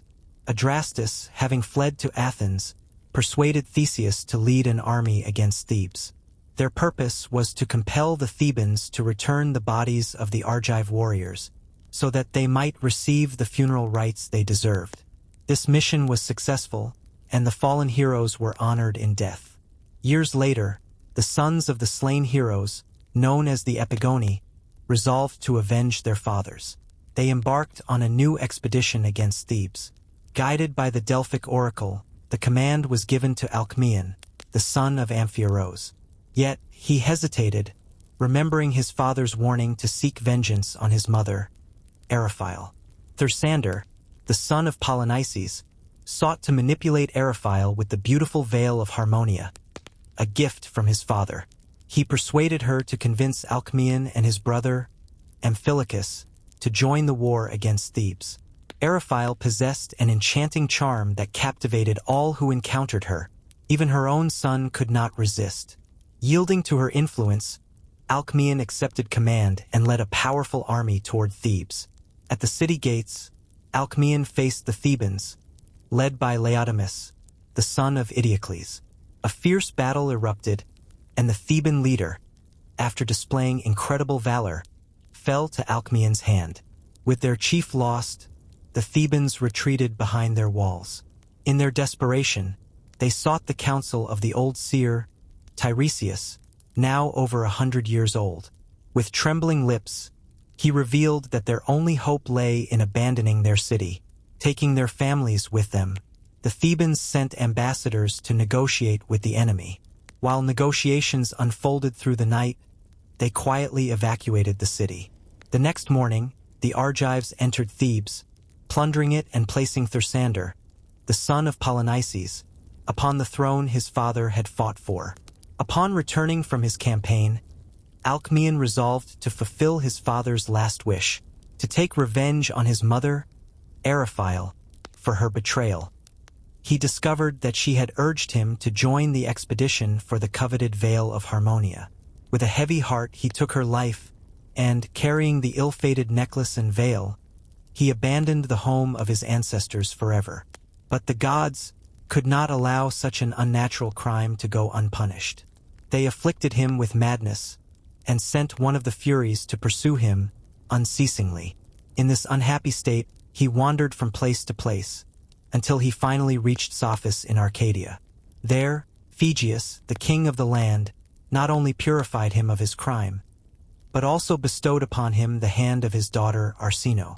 To her, Alcmaeon presented the necklace and veil, which had already caused so much unhappiness. Though he was now free from his mental affliction, the curse that hung over him was not entirely lifted. The land that had taken him in was visited with a severe drought. When he consulted the oracle of Delphi, he learned that any land offering him shelter would be cursed by the gods. This malediction would follow him until he found a country that did not exist at the time he had murdered his mother. Bereft of hope, and determined not to cast the shadow of his dark fate over those he loved, Alcmaeon took a tender leave of his wife and little son, becoming once more an outcast and wanderer. After a long and painful pilgrimage, he arrived at the river Achelous. There, to his unspeakable joy, he discovered a beautiful and fertile island, which had recently emerged from beneath the water. Here he took up his abode. In this haven of rest, he was finally freed from his sufferings, and purified of his crime by the river god Achelous. Yet, in this newfound home where prosperity smiled upon him, Alcmaeon soon forgot the loving wife and child he had left behind. He wooed Caliro, the beautiful daughter of the river god, and they united in marriage. For many years, Alcmaeon and Caliro lived happily together, and 2 sons were born to them. But, unfortunately for her husband's peace, Caliro had heard of the celebrated necklace and veil of Harmonia. She became seized with a violent desire to possess these precious treasures. The necklace and veil were safely kept by Arsinoe, but Alcmaeon had concealed the truth of his former marriage from his young wife. When he could no longer resist her pleas, he told her that he had hidden them in a cave in his native country, and promised to hasten there to retrieve them. He took leave of Caliro and their children, and journeyed to Sophis, where he presented himself before his deserted wife and her father, King Phegeus. To them, he explained his absence by claiming he had suffered a fresh attack of madness. He added that an oracle foretold his malady would only be cured when he deposited the necklace and veil of Harmonia in the temple of Apollo at Delphi. Arsinoe, deceived by his artful words, unhesitatingly restored his bridal gifts. With a sense of satisfaction, Alcmaeon set out on his journey home. But the fatal necklace and veil were doomed to bring ruin and disaster to all who possessed them. During his stay at the court of King Phegeus, one of the servants who had accompanied Alcmaeon betrayed the secret of his union with the daughter of the river god. When the king informed his sons of this treachery, they resolved to avenge their sister Arsinoe. They concealed themselves along the road Alcmaeon must pass, and as he neared their hiding place, they suddenly emerged, fell upon him, and ended his life. When Arsinoe, who still loved her faithless husband, learned of the murder, she bitterly reproached her brothers for their crime. In their anger, they placed her in a chest, and conveyed her to Agape Nor, son of Ancaeus, at Tegea. There, they accused her of the murder of which they themselves were guilty, and she suffered a painful death. Caliro, upon learning the tragic fate of Alcmaeon, implored Zeus that her infant sons might grow at once to manhood, and avenge their father's death. The ruler of Olympus heard her plea. In answer to her prayer, the children of yesterday transformed into bearded men, full of strength and courage, thirsting for revenge. Hastening to Tegea, they encountered the sons of Phegeus, who were preparing to go to Delphi to deposit the necklace and veil in the sanctuary of Apollo. Before the brothers could defend themselves, the stalwart sons of Caliro rushed upon them and slew them. They then proceeded to Sophis, where they killed King Phegeus and his wife. Afterward, they returned to their mother with the necklace and veil, which, by the command of her father Achelous, were deposited as sacred offerings in the temple of Apollo at Delphi. After the apotheosis of Heracles, his children faced cruel persecution from Eurystheus. They fled for protection to King Ceyx at Trachin, accompanied by the aged Iolaus, the nephew and lifelong friend of their father, who became their guide and protector. But when Eurystheus demanded their surrender, the Heraclidae knew that King Ceyx's small force could not protect them against the powerful king of Argos. They abandoned his territory, seeking refuge in Athens, where they were warmly received by King Demophoon, the son of the great hero Theseus. He vowed to protect them against Eurystheus, who had sent a large force in pursuit.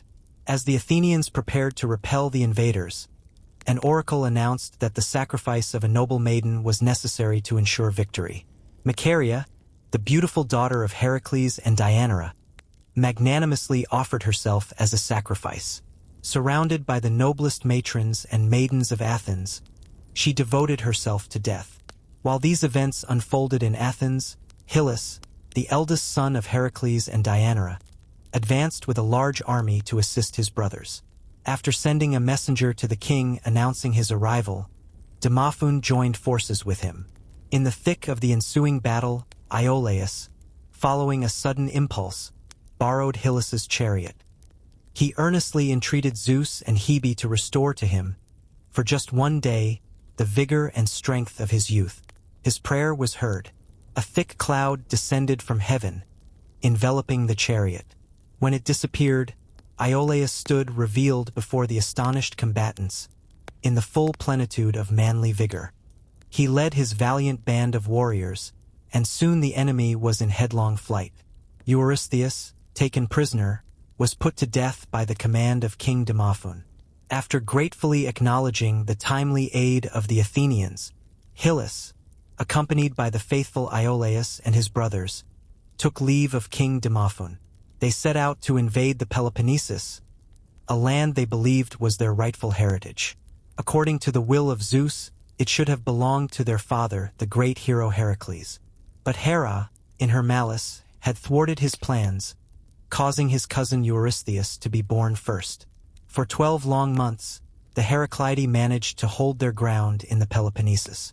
But then, a pestilence swept across the peninsula, forcing them to abandon the land and return to Attica, where they settled for a time. 3 years passed, and Hylas resolved to make another attempt to reclaim his father's inheritance. Before embarking on this journey, he consulted the oracle of Delphi. The response was cryptic. He must wait for the third fruit before his endeavor would succeed. Interpreting this to mean the third summer, Hylas held back his impatience for 3 years. Finally, with a powerful army gathered, he returned to the Peloponnesus. At the Isthmus of Corinth, he faced Atreus, the son of Pelops, who had inherited the kingdom after Eurystheus' death. To avoid bloodshed, Hylas proposed a single combat. If he won, he and his brothers would claim their rights. If he lost, the Heraclidae would wait 50 years before pressing their claim again. The challenge was accepted by Achaemon, king of Tegea. Tragically, Hylas lost his life in the duel. As per their agreement, the sons of Heracles withdrew from the Peloponnesus, retreating to Marathon. Hylas was succeeded by his son, Cleodeus. After the appointed time, he gathered a large army and invaded the Peloponnesus, but like his father, he met with failure, perishing along with his forces. 20 years later, his son Aristomachus sought the oracle's guidance. It promised victory if he took the path through the defile. The Heraclidae set out once more, but they faced defeat again. Aristomachus shared the fate of his father and grandfather, falling on the battlefield. After 30 years had passed, the sons of Aristomachus Temenus, Cresphontes, and Aristodemus consulted the oracle again. The answer remained unchanged, but this time, it revealed that the third fruit referred to their own generation, not the harvest of the earth. The defile was not the Isthmus of Corinth, but the straits to its right. Without delay, Temenus gathered an army and built ships of war. Just as everything was ready to sail, disaster struck. Aristodemus was struck by lightning. To compound their misfortunes, Hippolytes, a descendant of Heracles, mistakenly killed a soothsayer, believing him to be a spy. Angered, the gods unleashed violent storms, destroying their fleet, while famine and pestilence ravaged their army. Once again, the oracle was consulted. It advised that Hippolytes, the offender, should be banished for 10 years, and that a commander with 3 eyes should lead the troops. The Heraclidae searched for such a man and eventually found Oxylus, a descendant of the Aetolian kings. Following the oracle's command, Hippolytes was banished. An army and fleet were equipped once more, with Oxylus chosen as their leader. At last, success graced the long-suffering descendants of the great hero. They claimed the Peloponnesus, dividing it among themselves by lot. Argos went to Temenus, Lacedaemon to Aristodemus, and Mycenae to Cresphontes. In gratitude for Oxylus' leadership, the Heraclidae bestowed upon him the kingdom of Elis. Troy, or Ilion, was the capital of a kingdom in Asia Minor, near the Hellespont, founded by Elos, son of Tros. At the time of the famous Trojan War, the city was ruled by Priam, a direct descendant of Elos. Priam was married to Hecuba, daughter of Dymas, king of Thrace. Among their celebrated children were the valiant Hector, the prophetess Cassandra, and Paris, the cause of the Trojan War. Before Paris was born, Hecuba dreamt she had given birth to a flaming brand. The seer Aesacus interpreted this dream, foretelling that her son would bring destruction to Troy. To prevent this fate, Hecuba exposed her newborn on Mount Ida, hoping he would perish. But kind-hearted shepherds found him and raised him, unaware of his noble lineage. As he grew, the boy became known for his remarkable beauty, strength, and courage. He defended the flocks from robbers and wild beasts, earning the name Alexander, or Helper of Men. During this time, he settled the famous dispute over the golden apple, thrown by the goddess of discord among the gods. He chose Aphrodite as the fairest, creating two fierce enemies in Hera and Athene. Paris found happiness with a beautiful nymph named Oenone, living a peaceful life in seclusion.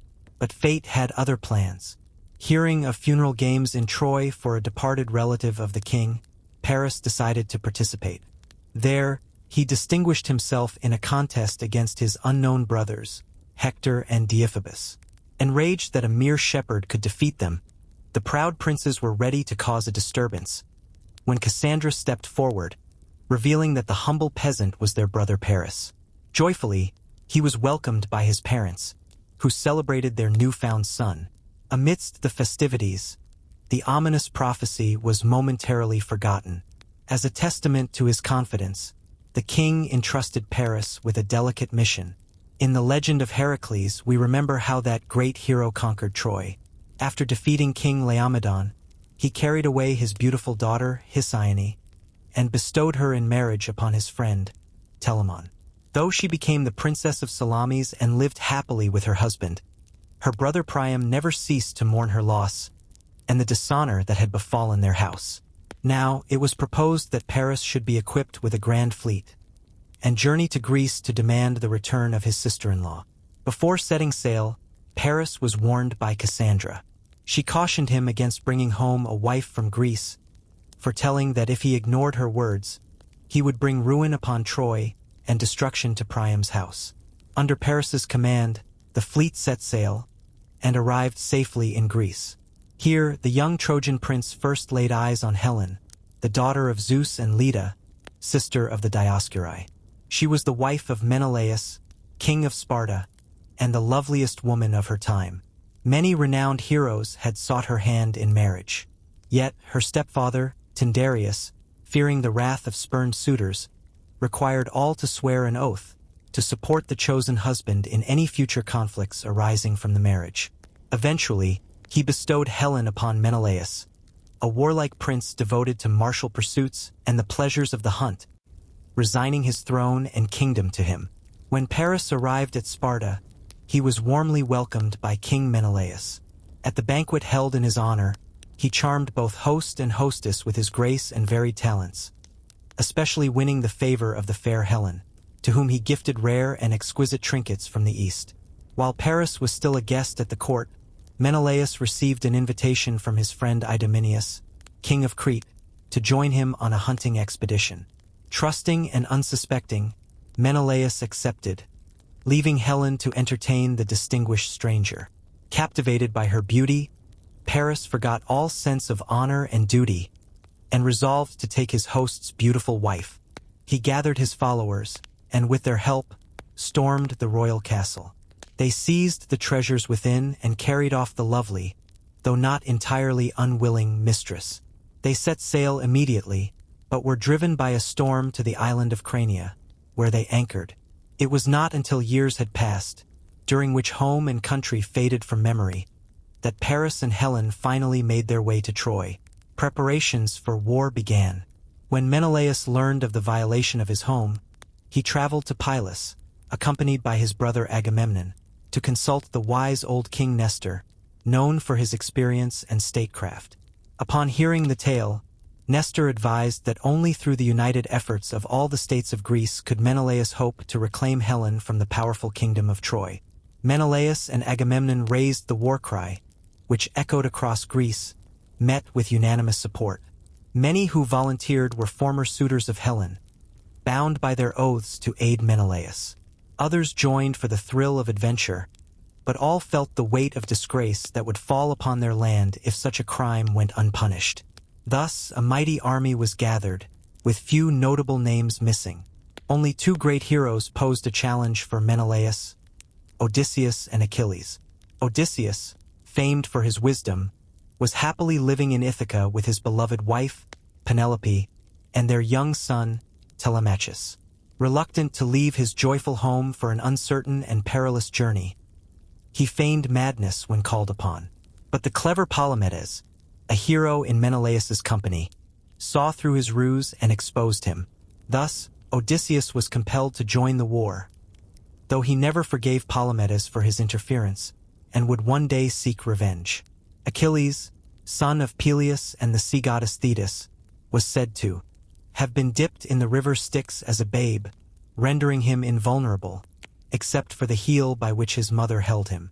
When he was 9, a prophecy foretold that he could choose between a long life of obscurity or a brief but glorious life, ending in heroic death.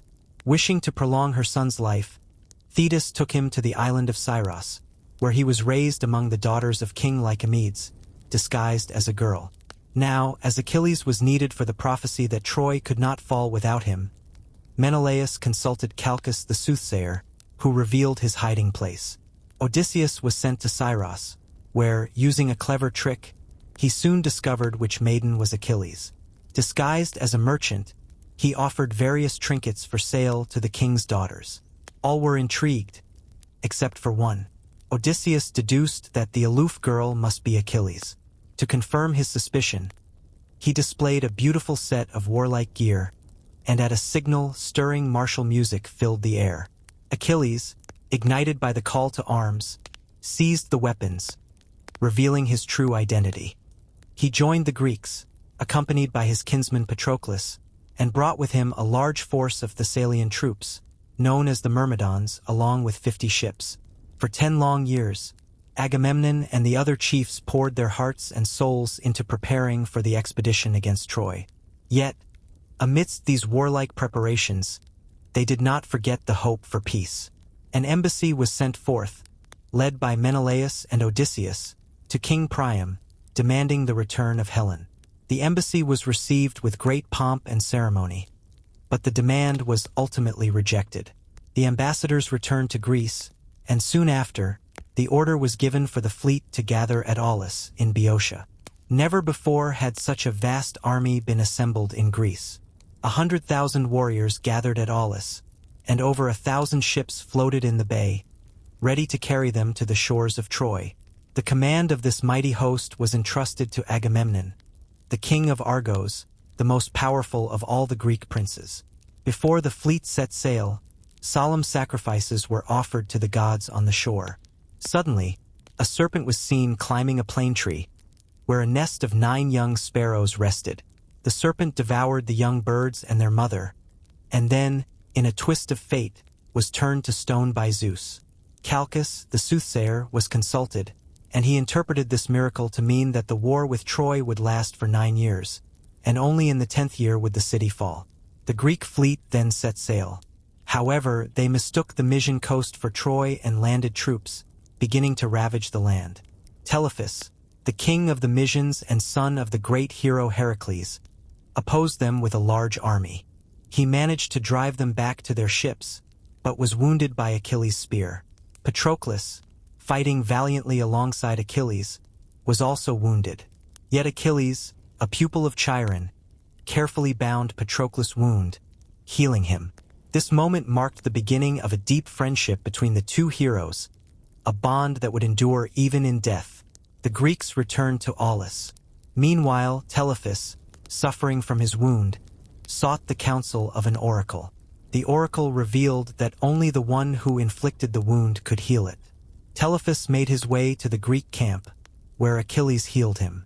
At the urging of Odysseus, Telephus agreed to guide them on their voyage to Troy.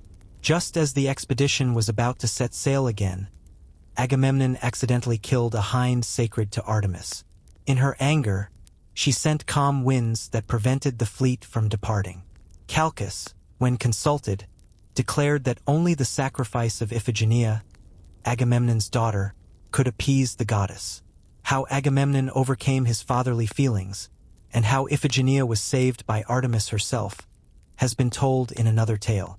Finally, a fair wind arose, and the fleet set sail once more. Their first stop was the island of Tenedos, where Philoctetes, the famed archer who possessed Heracles' bow and arrows, was bitten by a venomous snake. The wound emitted such a terrible odor that, at Odysseus' suggestion, Philoctetes was taken to the island of Lesbos, where he was left behind, abandoned to his fate, as the fleet continued its journey to Troy. As hostilities began, the Trojans, aware of the impending invasion, sought help from neighboring states, who bravely answered their call. King Priam, too old for battle, entrusted command of the army to his eldest son, the brave Hector. As the Greek fleet approached, the Trojans gathered on the coast to prevent their landing. Yet, hesitation filled the ranks, for it had been foretold that the first to step onto enemy soil would meet a grim fate. Protesilaus of Phylace, however, bravely disregarded the prophecy and leaped ashore, only to fall to Hector's hand. The Greeks managed to land, and in the ensuing battle, the Trojans were defeated, retreating behind the walls of their city. With Achilles leading them, the Greeks made a fierce attempt to storm the city but faced terrible losses and were repelled. Recognizing the futility of taking the city by force, the Greek leaders decided to draw their ships ashore, erect tents and huts, and establish a fortified camp along the coast. Between the Greek camp and the city of Troy lay a vast plain, nourished by the rivers Scamander and Simois. It was on this very plain that the legendary battles between the Greeks and Trojans would unfold. As the war dragged on for many weary years, the leaders of the Greek forces came to understand that taking the city by storm was impossible. The Trojans, though fewer in number, dared not engage in open battle, and thus the conflict continued without decisive engagements. During this time, Odysseus plotted his revenge against Palamedes, a wise and noble hero whose brilliance had rallied many to the cause. Yet, Odysseus harbored resentment for Palamedes, who had exposed his scheme to avoid joining the army. To ruin Palamedes, Odysseus hid a large sum of money in his tent and crafted a letter, pretending it was from King Priam, thanking Palamedes for valuable information and mentioning a reward. This letter was discovered on a Phrygian prisoner and read aloud in a council of the Greek princes. Palamedes was accused of betraying his country, and when a search revealed the hidden money, he was declared guilty and sentenced to death by stoning. Despite knowing the treachery against him, Palamedes remained silent, aware that proving his innocence would be futile against such damning evidence. Defection of Achilles. During the first year of the campaign, the Greeks ravaged the surrounding lands and pillaged the neighboring villages. On one of these foraging expeditions, they sacked the city of Pedasus. Agamemnon, as commander-in-chief, received the beautiful Chrysis, daughter of Chryses, the priest of Apollo. To Achilles, another captive was allotted, the fair Briseis. The following day, Chryses, anxious to ransom his daughter, came to the Greek camp, but Agamemnon refused his plea, and with rude, insulting words, drove the old man away. Heartbroken over the loss of his child, Chryses called upon Apollo for vengeance on her captor. His prayer was heard, and the god sent a dreadful pestilence that raged for 10 days in the Greek camp. At last, Achilles called a council and inquired of Calchas, the soothsayer, how to stop this terrible visitation from the gods. The seer revealed that Apollo, angered by the insult to his priest, had sent the plague. Only by surrendering Chrysis could his wrath be appeased. Agamemnon agreed to give up the maiden, but already embittered against Calchas for his earlier prediction about his own daughter, Iphigenia, he lashed out with insults. Achilles defended Calchas, and a violent dispute erupted. In that moment, the son of Thetis nearly struck his chief, but Pallas Athene appeared beside him, unseen by the others, and reminded him of his duty to his commander. In revenge, Agamemnon took Briseis from Achilles, who had grown so fond of her that she wept bitterly when separated from him.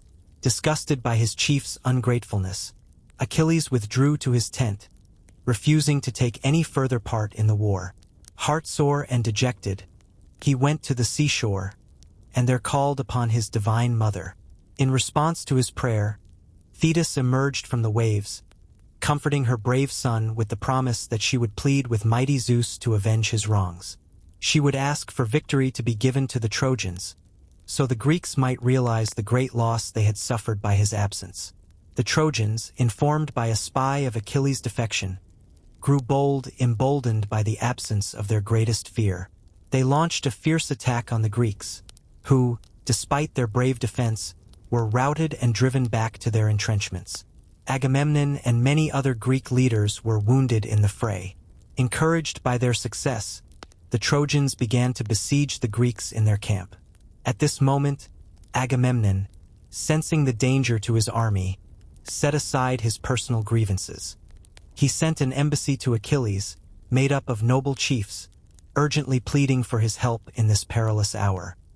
He promised not only to restore Briseis but also to offer his own daughter in marriage, along with 7 towns as her dowry. Yet the proud hero remained unmoved. Though he listened courteously to the messengers, his resolution to stay out of the war was unshaken. Soon after, the Trojans, led by Hector, penetrated deep into the Greek camp and began to burn their ships. Patroclus, seeing the distress of his countrymen, earnestly begged Achilles to send him to the rescue, leading the Myrmidons. The better nature of Achilles prevailed, and he entrusted his friend with command of his brave warriors, lending him his own suit of armor. As Patroclus mounted Achilles' war chariot, the hero lifted a golden goblet, pouring out a libation of wine to the gods. He prayed for victory and the safe return of his beloved comrade. With a parting warning, he urged Patroclus not to advance too far into enemy territory, and to focus on rescuing the ships. At the head of the Myrmidons, Patroclus launched a desperate attack on the enemy. The Trojans, believing the invincible Achilles commanded them, grew disheartened and fled. Patroclus pursued them, forgetting his friend's warning, and soon encountered the mighty Hector himself. In that fateful moment, he fell by Hector's hand. Hector stripped the armor from the fallen hero, and would have dragged the body into the city, had not Menelaus and Ajax the Greater rushed forward. After a fierce struggle, they succeeded in rescuing it from desecration. And now came the sorrowful task of informing Achilles of his friend's fate. He wept bitterly over Patroclus' lifeless body, vowing that the funeral rites would not be honored until he had slain Hector with his own hands. The burning desire for revenge consumed him, and Achilles, now awakened from his apathy, reconciled with Agamemnon and rejoined the Greek army.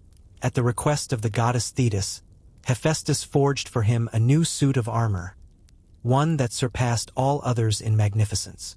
Thus gloriously arrayed, he strode along, calling the Greeks to arms. He led the troops against the enemy, who were soon defeated and put to flight. But near the gates of the city, Achilles and Hector encountered each other. For the first time in his career, the courage of the Trojan hero deserted him. At the sight of his formidable opponent, he turned and fled for his life. Achilles pursued him, and thrice around the city walls, this terrible race unfolded, witnessed by the old king and queen, who had climbed the walls to watch the battle. Hector, desperate, tried to reach the city gates, hoping his comrades would open them to let him in or shield him with their missiles. But Achilles, seeing his plan, forced him into the open plain. He called to his friends, urging them not to hurl their spears at his foe, but to leave the vengeance to him, the vengeance he had long desired. At last, wearied from the chase, Hector made a stand and challenged Achilles to single combat. A fierce encounter took place, and Hector succumbed at the Scaean gate. With his last breath, he foretold to Achilles that he too would soon perish on that very spot. The infuriated victor bound the lifeless body of Hector to his chariot, dragging it 3 times around the city walls, and then to the Greek camp. Overwhelmed with horror, the aged parents of Hector cried out in anguish, their cries reaching the ears of Andromache, his faithful wife. Rushing to the walls, she beheld the dead body of her husband, bound to the conqueror's car. Achilles then solemnized the funeral rites for his dear friend Patroclus. The hero's body was carried to the funeral pyre by the Myrmidons, clad in full armor. His dogs and horses were slain to accompany him, should he need them in the realm of shadows.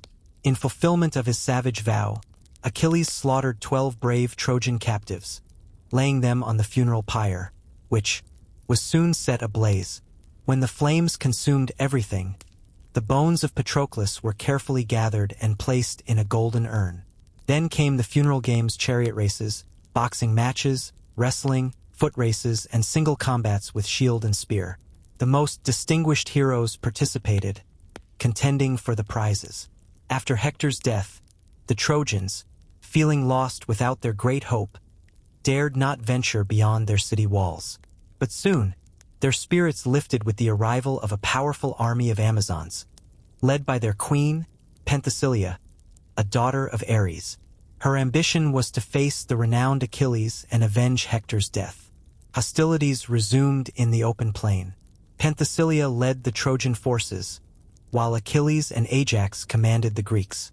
Ajax succeeded in driving the enemy back, but Penthesilea challenged Achilles to single combat. With heroic courage, she stepped forward to fight. Yet, even the strongest men fell before Achilles' might. Though a daughter of Ares, Penthesilea was still but a woman. With chivalry, Achilles tried to spare the brave maiden warrior. Only when his own life was in danger did he unleash his full power. Penthesilea met the fate of all who dared oppose Achilles and fell by his hand. As she lay fatally wounded, she remembered the desecration of Hector's body and earnestly begged for mercy. But her plea was hardly needed. Achilles, filled with compassion for his brave adversary, lifted her gently from the ground, and she breathed her last in his arms. Seeing their leader's lifeless body in Achilles' possession, the Amazons and Trojans prepared to attack. But Achilles stepped forward, calling for them to halt. In a few heartfelt words, he praised the valor of the fallen queen and offered to return her body. Achilles' noble act was recognized by both Greeks and Trojans. Only Thersites, a cowardly wretch, accused him of unworthy motives. In a fit of rage, he pierced the dead body of the Amazonian queen with his lance. Achilles, with a single blow, felled him to the ground, ending his life on the spot. The death of Thersites stirred no sympathy. Yet, his kinsman Diomedes sought retribution for his relative's murder. Agamemnon, the commander-in-chief, could have settled the matter but chose not to intervene. This slight angered Achilles, who once more abandoned the Greek army and set sail for Lesbos. Odysseus, however, followed him to the island and, with his usual tact, persuaded the hero to return to camp. A new ally of the Trojans appeared on the battlefield. Memnon, the Ethiopian, a son of Eos and Tithonus. He brought with him a powerful force. Memnon was the first opponent to match Achilles in strength, for he too was a son of a goddess and wore armor crafted by Hephaestus. Before they clashed in combat, the two goddesses, Thetis and Eos, rushed to Olympus to plead for their sons' lives. Yet Zeus, determined not to defy the Moirai, weighed their fates in golden scales. Memnon's fate weighed heavier, foretelling his death. Eos, filled with despair, left Olympus. Upon reaching the battlefield, she found her son lifeless, having bravely fought but ultimately succumbed to Achilles' might. At her command, her children, the winds, swept down to the plain, lifting the body of the fallen hero, carrying it safely away from the enemy's desecration. The triumph of Achilles was fleeting. Intoxicated by his success, he led the Greek army to storm the city of Troy. But then Paris, with the help of Phoebus Apollo, aimed a well-directed dart and struck the hero in his vulnerable heel. Achilles fell to the ground, fatally wounded, before the Scaean gate. Yet, even face to face with death, the brave hero raised himself from the earth, performing incredible feats of valor. It was only when his weary limbs could no longer support him that the enemy realized his wound was mortal. Ajax and Odysseus joined forces, wresting Achilles' body from the enemy after a long and fierce battle. they brought him back to the Greek camp. Thetis, weeping bitterly over her gallant son, came to embrace him for the last time. Her sorrow mingled with the lamentations of the entire Greek army. The funeral pyre was lit, and the voices of the muses rose, chanting his funeral dirge. According to ancient custom, after the body was burned, the hero's bones were collected, placed in a golden urn, and laid beside his beloved friend, Patroclus. In the funeral games held in honor of the fallen hero, Thetis offered her son's possessions as prizes. It was agreed that the beautiful armor crafted by Hephaestus would go to the one who had contributed most to rescuing Achilles' body. The people decided in favor of Odysseus, a verdict confirmed by the Trojan prisoners present. Unable to bear the slight, the unfortunate Ajax lost his reason, and in his despair he ended his own life. Thus, the Greeks lost both their bravest leader and the one closest to that honor. For a time, their efforts were stalled, until Odysseus devised a clever ambush to capture Helenus, the son of Priam.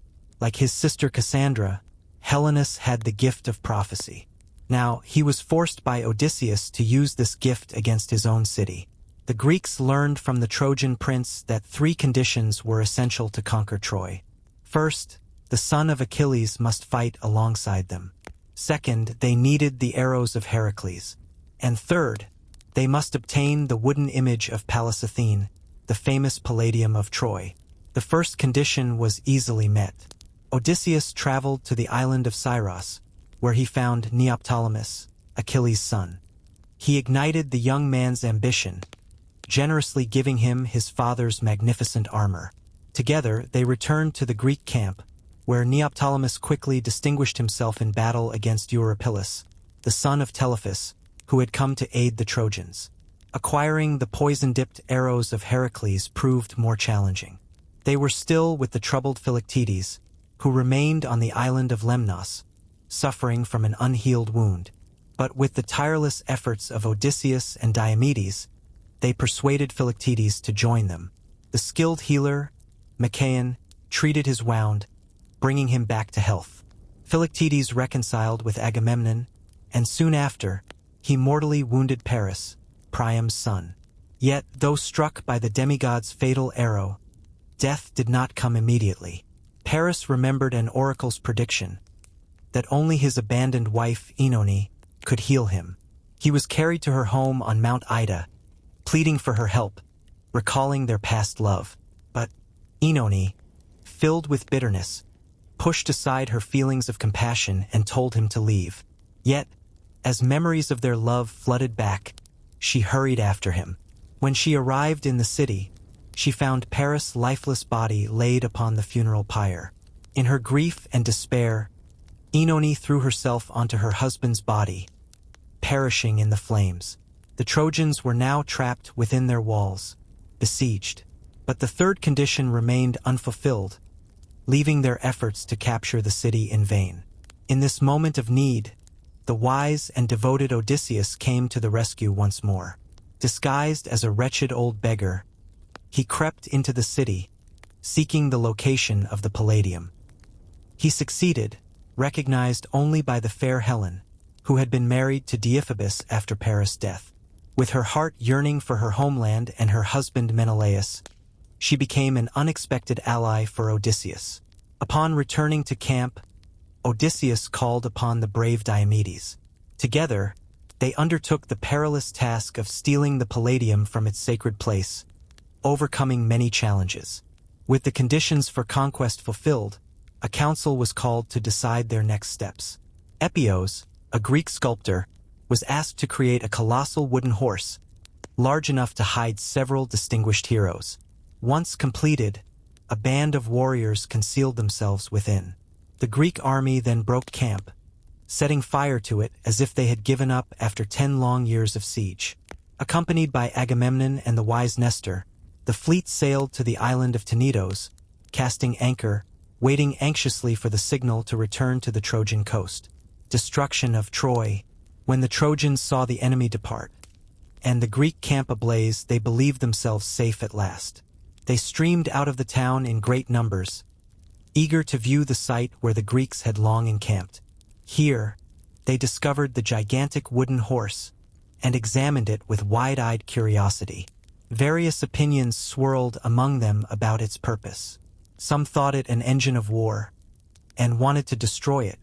Others saw it as a sacred idol, suggesting it should be brought into the city. Two events soon swayed the Trojans toward the latter view. Laocoon, a priest of Apollo, stood among those who suspected treachery in this massive contraption. With his 2 young sons by his side, he had left the city to offer a sacrifice to the gods. With all the eloquence he could muster, he urged his countrymen not to trust any gift from the Greeks. In a bold act, he pierced the side of the horse with a spear taken from a nearby warrior. At that moment, the arms of the heroes hidden inside rattled. The hearts of those brave men quaked within the horse, fearing they were lost. But then Pallas Athene, who always watched over the Greeks, came to their aid. A miracle unfolded to blind and deceive the devoted Trojans. For the fall of Troy had been decreed by the gods. As Laocoon prepared to perform the sacrifice, 2 enormous serpents suddenly rose from the sea, heading straight for the altar. They coiled around the tender limbs of the helpless boys, and then encircled their father, who rushed to help them. In a horrifying spectacle, all 3 were destroyed before the eyes of the terrified crowd. The Trojans interpreted this tragic fate as a punishment from Zeus for Laocoon's sacrilege against the wooden horse. They became fully convinced it must be consecrated to the gods. Meanwhile, the crafty Odysseus had left behind his loyal friend Sinon, with clear instructions. Assuming the role assigned to him, Sinon approached King Priam with bound hands and a pitiful plea. He claimed that the Greeks, following an oracle's command, had tried to sacrifice him, but he had escaped and now sought refuge. The kind-hearted king, believing Sinon's tale, released his bonds and assured him of his favor. He then asked for the true meaning of the wooden horse. Sinon willingly explained. He told the king that Pallas Athene, once the hope of the Greeks in war, was deeply offended. The removal of her sacred image, the Palladium, from her temple in Troy had caused her to withdraw her protection. Thus, the Greeks had returned home to seek new guidance from an oracle. Before leaving, Calchas the seer had advised them to build this colossal wooden horse as a tribute to the offended goddess, hoping to appease her anger. Sinon further explained that it was built so large to prevent it from being brought into the city, ensuring that Pallas Athene's favor would not transfer to the Trojans. As Sinon finished speaking, the Trojans, in unison, urged that the wooden horse be brought into their city without delay. The gates were too low to admit it, so a breach was made in the walls, and the horse was triumphantly brought into the heart of Troy. Overjoyed at what they believed was a successful campaign, the Trojans surrendered to feasting and revelry.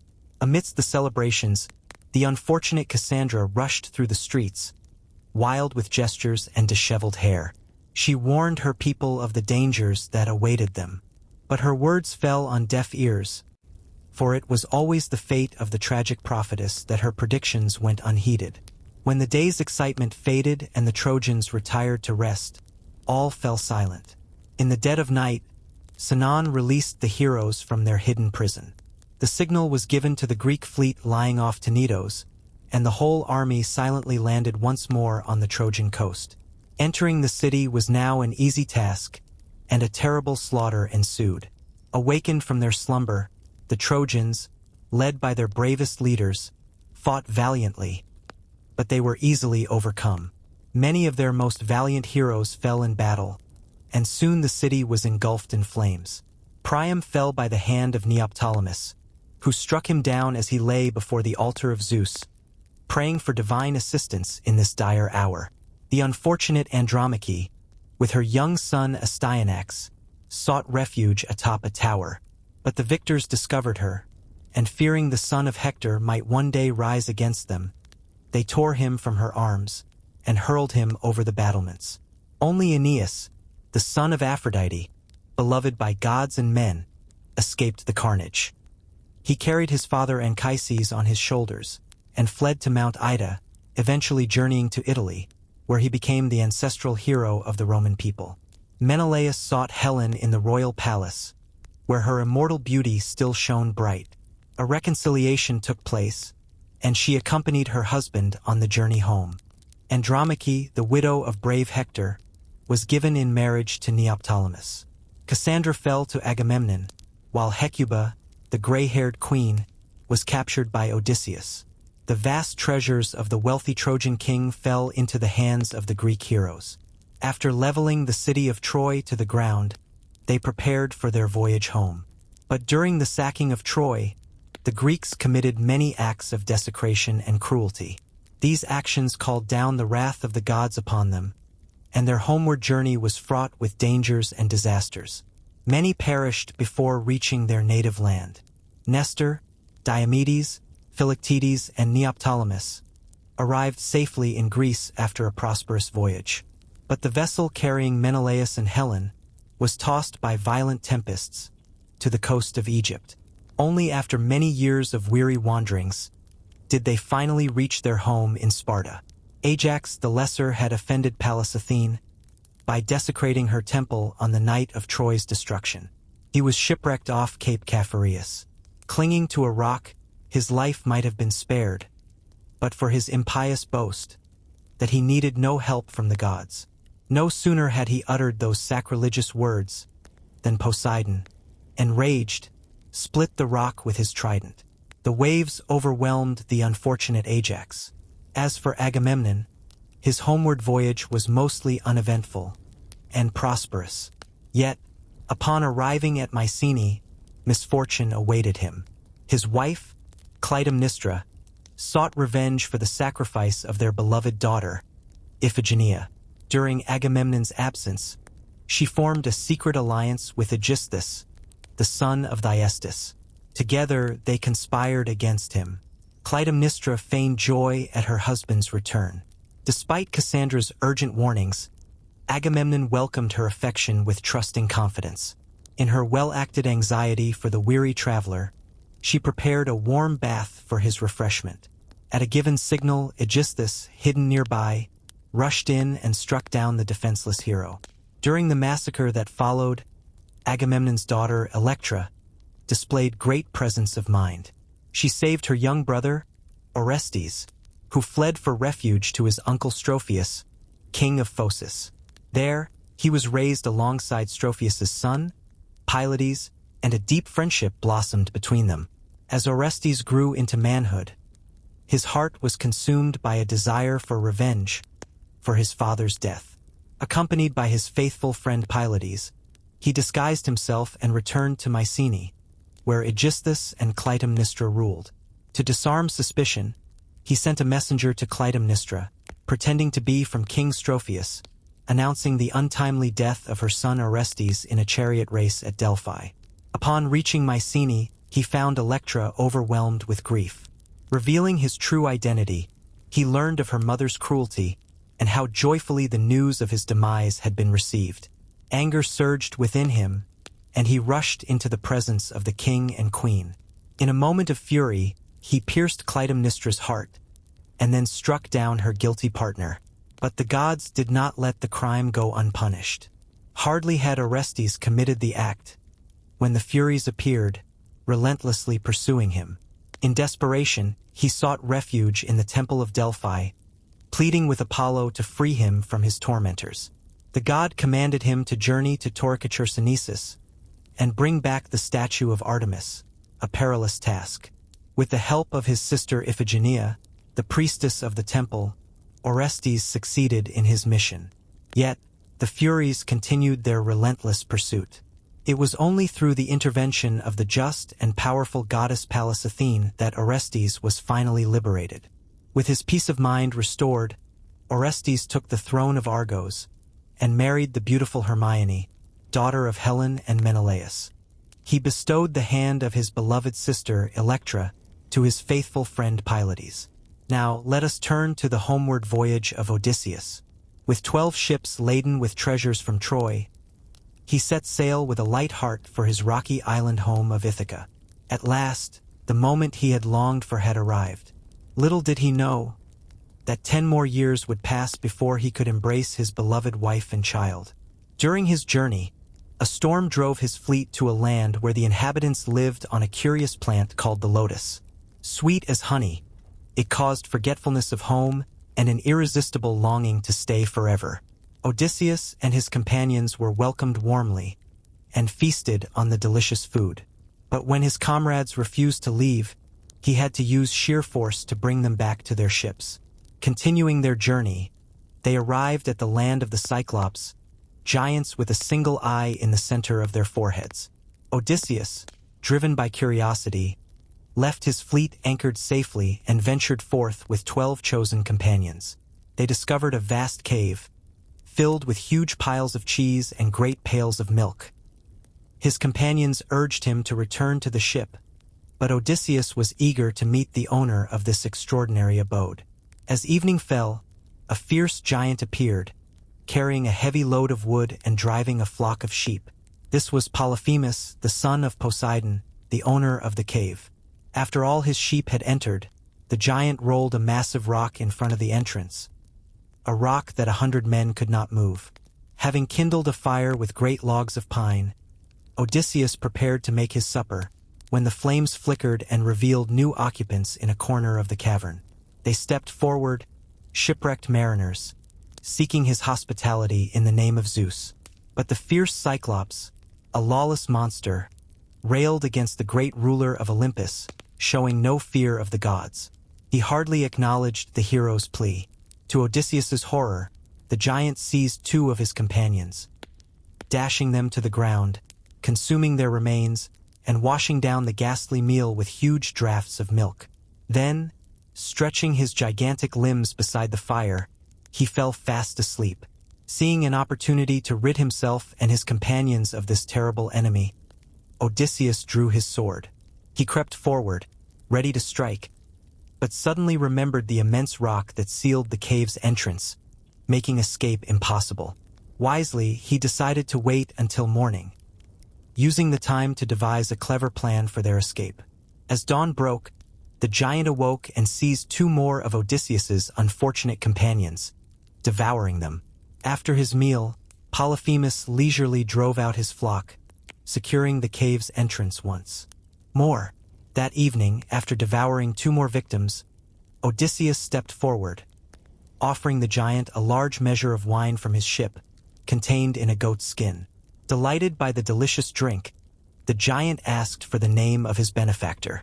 Odysseus replied, "Nomen."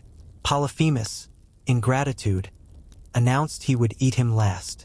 Overcome by the potent wine, the giant soon fell into a heavy sleep. Odysseus wasted no time. He had cut a large piece of the giant's own olive staff during the day, heating it in the fire. With the help of his companions, he moved it into Polyphemus's eye, effectively blinding him. The cave echoed with the giant's howls of pain and rage. His cries reached his brother Cyclopes, who lived nearby. They came trooping over the hills, asking what had caused his cries.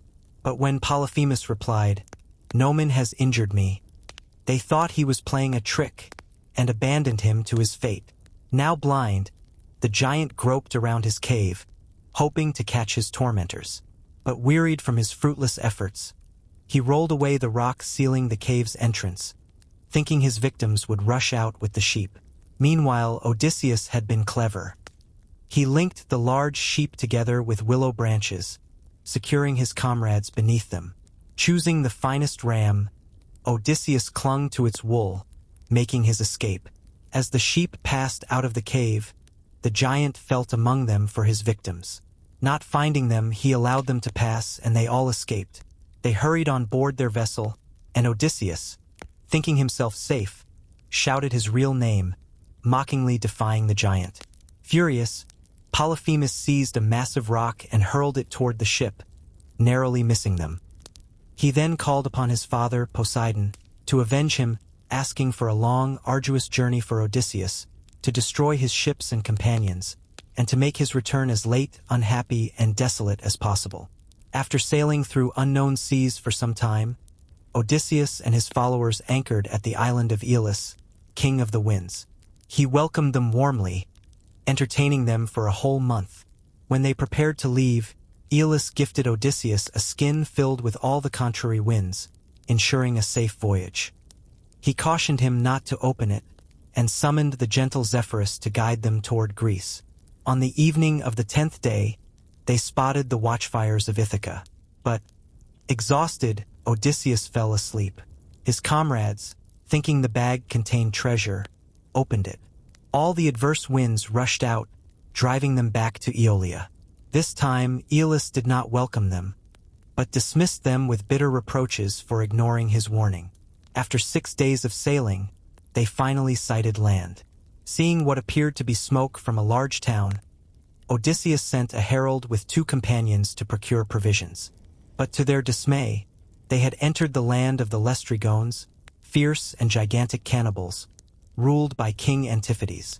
The herald was seized and killed, but his 2 companions fled back to the ship, urging Odysseus to set sail without delay. Antiphates and his fellow giants pursued them to the shore, hurling massive rocks at the fleet. 11 ships sank with all hands aboard, leaving only Odysseus's vessel to escape destruction. With his few remaining followers, he set sail again, but was driven by adverse winds to an island called Aea. In need of provisions, Odysseus resolved to send only a select number of his crew to explore the land. When lots were drawn, it fell to Eurylochus to lead the small band chosen for this task. They soon arrived at a magnificent marble palace, nestled in a charming and fertile valley. Here dwelled a beautiful enchantress named Circe, the daughter of the sun god and the sea nymph Perse. The entrance to her abode was guarded by wolves and lions, but to the great surprise of the strangers, these creatures were as tame and harmless as lambs. In truth, they were human beings transformed by the wicked arts of the sorceress. From within the palace, they heard the enchanting voice of Circe, singing a sweet melody as she wove a web of exquisite beauty, a creation only immortals could produce. She graciously invited them to enter, and all but the prudent and cautious Eurylochus accepted her invitation. As they walked through the wide, spacious halls of tessellated marble, objects of wealth and beauty surrounded them. The soft, luxurious couches she offered them were studded with silver, and the banquet laid before them was served in vessels of pure gold. Yet, while her unsuspecting guests indulged in the pleasures of the table, the wicked enchantress was secretly plotting their ruin. The wine she presented was drugged with a potent draught, and after they drank, she touched them with her magic wand, transforming them into swine, while they still retained their human senses. When Odysseus learned from Eurylochus of the terrible fate that had befallen his companions, he set out, disregarding personal danger, determined to rescue them. On his way to Circe's palace, he encountered a fair youth bearing a golden wand. This youth revealed himself as Hermes, the divine messenger of the gods. He gently reproached Odysseus for entering Circe's abode without an antidote against her spells.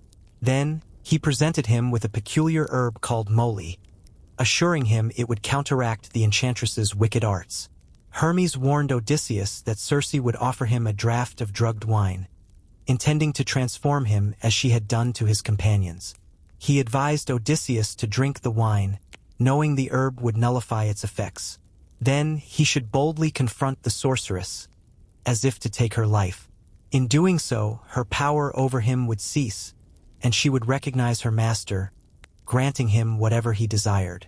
Circe welcomed the hero with all the grace and charm she could muster, presenting him with a goblet of wine. He accepted it readily, trusting in the power of the antidote. Following Hermes' instructions, he drew his sword and rushed at the sorceress, as if to slay her. When Circe realized her wicked intentions had been thwarted, and that a mortal dared to attack her, she recognized Odysseus. His visit had been foretold to her by Hermes. At his request, she restored his companions to their human forms, promising that they would be free from her enchantments. Yet, all warnings and past experiences faded from Odysseus's mind as Circe began to weave her charms around him. At her request, his companions chose to stay on the island, while he became the guest and captive of the enchantress for an entire year. It was only through the earnest pleas of his friends that he finally freed himself from her enchanting grasp. Circe had grown so fond of the gallant hero that parting with him was a great struggle. Yet, having vowed not to use her magic against him, she could not keep him any longer. The goddess warned him of the dangers that lay ahead and instructed him to seek the blind seer Tiresias in the realm of Hades for guidance about his future. She then filled his ship with provisions for the journey and reluctantly bid him farewell.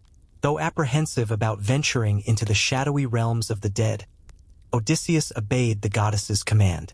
She provided him with detailed directions and important instructions to follow. He set sail with his companions for the dark land of the Cimmerians, situated at the edge of the world, beyond the great stream Oceanus. With gentle breezes at their backs, they soon reached their destination in the far west. Upon arriving at the spot indicated by Circe, where the murky waters of the rivers Acheron and Cocytus mingled at the entrance to the underworld, Odysseus landed alone.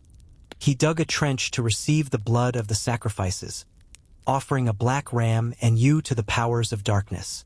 As he did, crowds of shades rose from the yawning gulf, eager to drink the blood of the sacrifice, which would restore their mental vigor for a time. But remembering Circe's instructions, Odysseus brandished his sword, allowing none to approach until Tiresias appeared. The great prophet came forward slowly, leaning on his golden staff. After drinking from the sacrifice, he began to reveal the hidden secrets of Odysseus's future. Tiresias warned him of the many perils he would face, not only on his journey home but also upon returning to Ithaca, and instructed him on how to avoid them. As other shades drank the revitalizing draught, Odysseus recognized with dismay his beloved mother, Anticlea.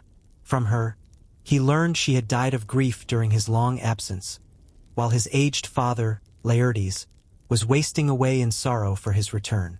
He also spoke with the ill-fated Agamemnon, Patroclus, and Achilles.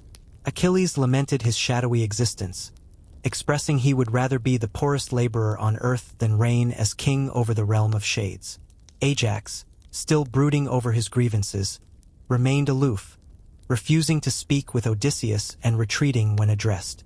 But soon, so many shades gathered around him that Odysseus's courage faltered, and he fled in terror back to his ship. Rejoining his companions, they set sail once more, continuing their journey homeward.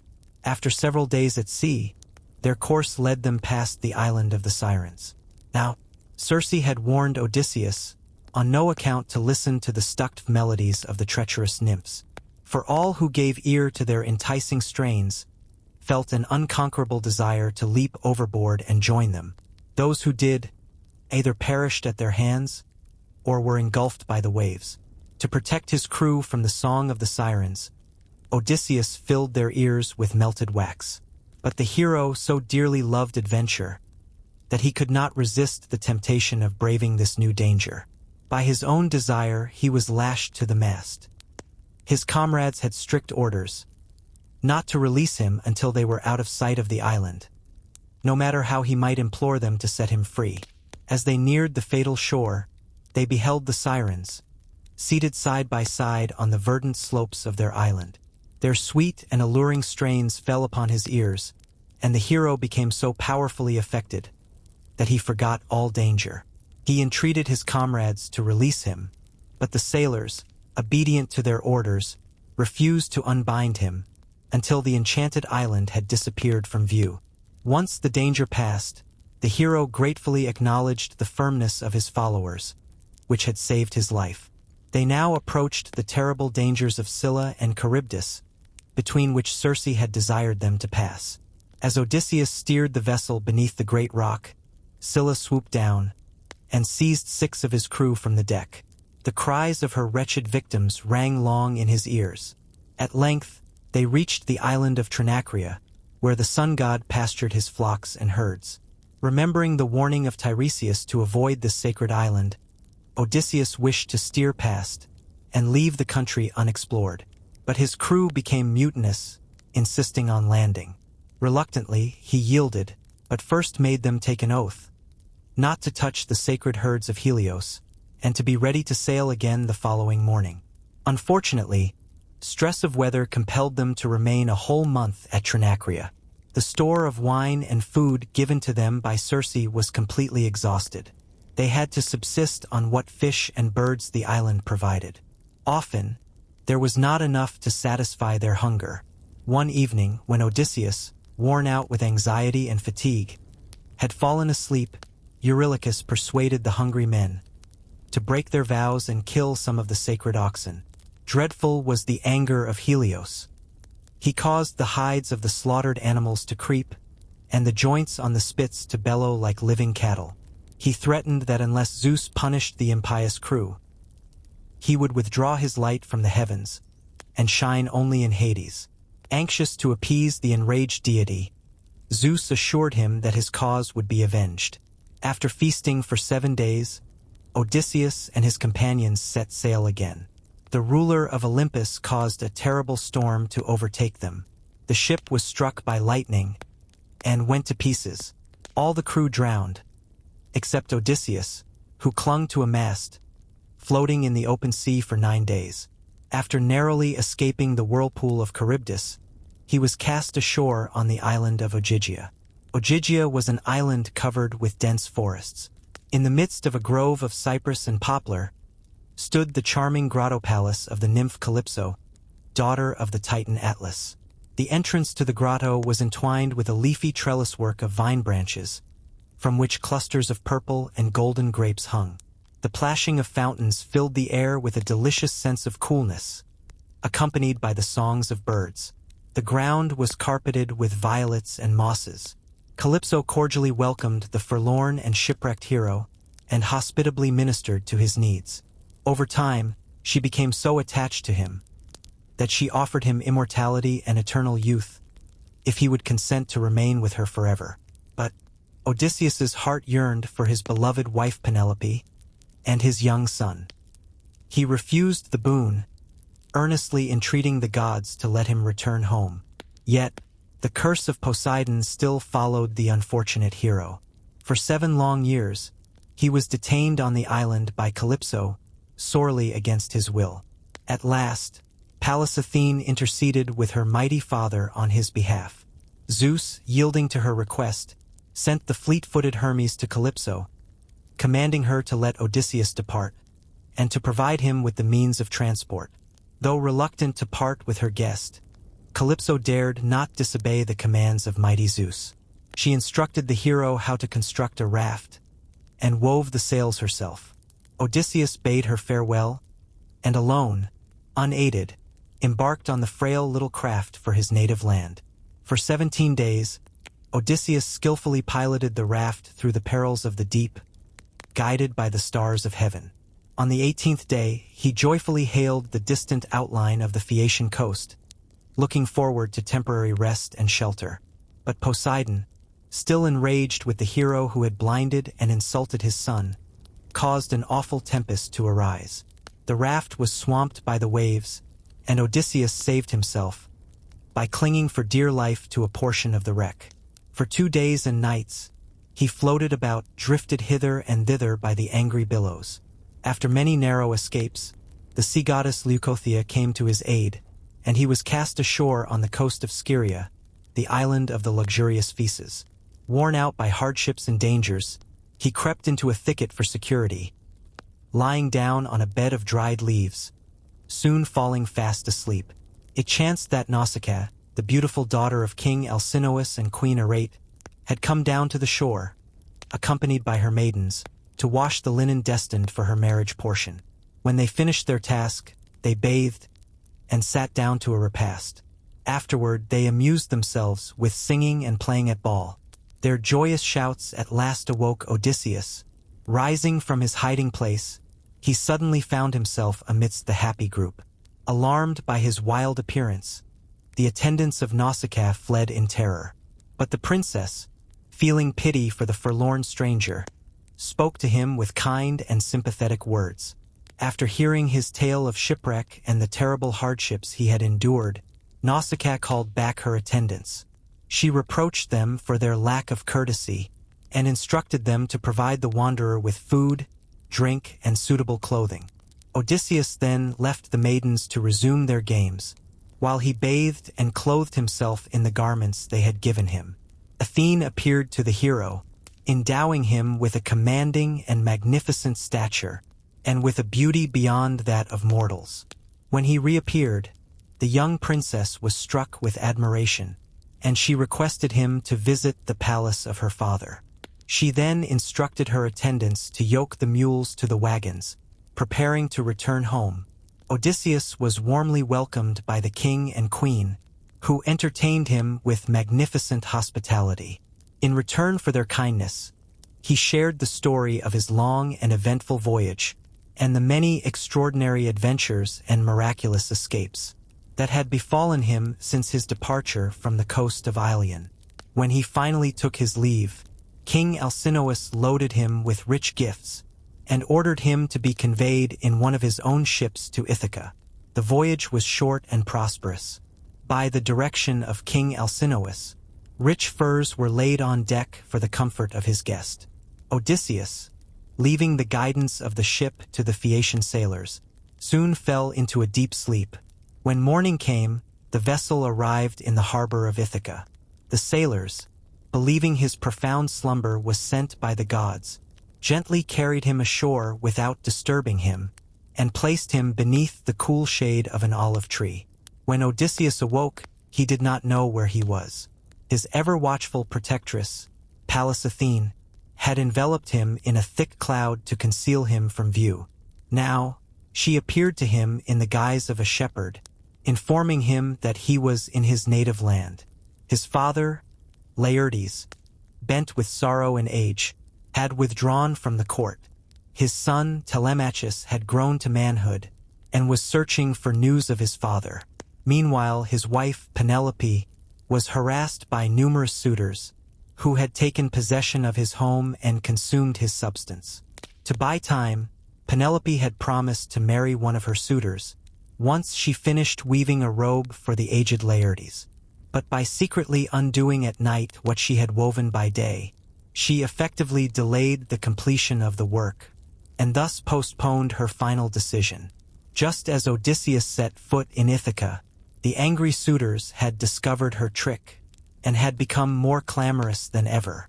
When the hero learned that this was indeed his homeland, after 20 long years, the gods had finally allowed him to see it again. He threw himself to the ground, kissing it in a rapture of joy. The goddess, who had revealed her identity, now assisted him in concealing the valuable gifts of the Phaeacian king in a nearby cave. Then, sitting beside him, she consulted with him on the best way to rid his palace of the shameless suitors. To prevent his recognition, she transformed him into an aged beggar. His limbs grew decrepit, his brown locks vanished, his eyes became dim and bleared, and the regal robes given to him by King Alcinous were replaced by a tattered garment of dingy hue, hanging loosely around his shrunken form. Athene then urged him to seek shelter in the hut of Eumaeus, his own swineherd. Eumaeus welcomed the old beggar with hospitality, kindly tending to his needs. He confided his distress over the long absence of his beloved master, and his regrets at being forced by the unruly invaders to slaughter the finest of the herd for their use. The next morning, Telemachus returned from his long and fruitless search for his father. He first went to the hut of Eumaeus, where he heard the story of the seeming beggar, and promised to befriend him. Athene now urged Odysseus to reveal himself to his son. At her touch, his beggar's rags vanished, and he stood before Telemachus, arrayed in royal robes, in the full strength and vigor of manhood. So imposing was the hero's appearance, that at first the young prince thought he must be a god. But when he realized it was indeed his beloved father, whose prolonged absence had caused him so much grief, he fell upon his neck, embracing him with every expression of dutiful affection. Odysseus charged Telemachus to keep his return a secret, and together they devised a plan to rid themselves of the detested suitors. Telemachus was to persuade his mother to promise her hand to the one who could conquer. In shooting with the famous bow of Odysseus, which the hero had left behind when he went to Troy, deeming it too precious to take with him. Odysseus resumed his beggar's dress and appearance, accompanying his son to the palace. Before the door lay his faithful dog, Argo, who, though worn and feeble with age and neglect, instantly recognized his master. In his delight, the poor animal made a last effort to welcome him, but his strength was exhausted, and he passed away at Odysseus's feet. As Odysseus entered his ancestral halls, he was mocked and reviled by the riotous suitors. Antinous, the most shameless of them all, ridiculed his abject appearance, and insolently ordered him to depart. But Penelope, hearing of their cruel conduct, was touched with compassion. She instructed her maidens to bring the poor mendicant into her presence. Speaking kindly, she inquired who he was and whence he came. He told her he was the brother of the king of Crete, in whose palace he had seen Odysseus, who was about to set sail for Ithaca, and had declared his intention of arriving before the year was out. The queen, overjoyed at this happy news, ordered her maidens to prepare a bed for the stranger, and to treat him as an honored guest. She then instructed the old nurse, Euryclea, to provide him with suitable raiment, and to attend to all his needs. As the old servant bathed his feet, her gaze fell upon a scar, a mark of his youth, from the tusks of a wild boar. Instantly, she recognized him, her beloved master, the babe she had nursed. Joy surged within her, and she nearly cried out. But Odysseus placed his hand gently over her mouth, imploring her not to betray him. The next day dawned bright, a festival of Apollo. The suitors gathered, feasting with more revelry than usual. After the banquet, Penelope took down the great bow of Odysseus from its place. She entered the hall and declared that whoever could bend the bow and send an arrow through 12 rings, a feat she had often seen Odysseus perform, would be chosen as her husband. One by one, the suitors tried their skill, but none could draw the bow. Then Odysseus stepped forward, asking permission to try. The haughty nobles mocked him, but Telemachus intervened. The disguised beggar took the bow in his hands, and with ease, he sent an arrow whizzing through the rings. Turning to Antinous, who was just raising a goblet of wine, he pierced him to the heart. At this, the suitors sprang to their feet, searching for their arms. But Telemachus had already removed them, following Odysseus's instructions. Together, father and son attacked the riotous revelers. After a desperate encounter, not one of the suitors remained alive. When the joyful news of Odysseus's return reached Penelope, she descended to the hall. Yet, she refused to recognize the aged beggar as her gallant husband. Odysseus retired to bathe, emerging in all the vigor and beauty bestowed upon him by Athene at the court of Alcinous. Still, Penelope remained skeptical, determined to test him. She commanded that his own bed be brought from his chamber. But Odysseus knew this bed was unique, fashioned by him from the stem of an olive tree still rooted in the ground. He exclaimed that the errand was useless, for no mortal could move it from its place. In that moment, Penelope understood. It must truly be Odysseus before her. A touching and affectionate reunion unfolded between the long-separated husband and wife. The following day, the hero set out to find his old father, Laertes. He discovered him on one of his estates, digging up a young olive tree. The poor old man, dressed in humble laborer's garb, bore the traces of deep grief upon his furrowed face. Odysseus was so shocked by the change in his father that he turned aside for a moment, to conceal his tears. When Odysseus revealed himself as the son Laertes had mourned for so long, the joy of the old man was almost too great to bear. With loving care, Odysseus led him into the house. For the first time since his son's departure, Laertes donned his regal robes and piously thanked the gods for this unexpected happiness. But the hero was not yet allowed to rest. Friends and relatives of the suitors rose in rebellion against him, pursuing him to his father's home. The struggle was brief. After a short contest, negotiations for peace began between Odysseus and his subjects.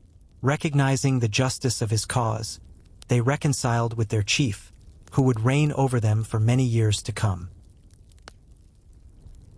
And so, our journey through the timeless myths of ancient Greece comes to a close. Thank you for drifting through these stories with me. From battles and betrayals to love and loss among the gods.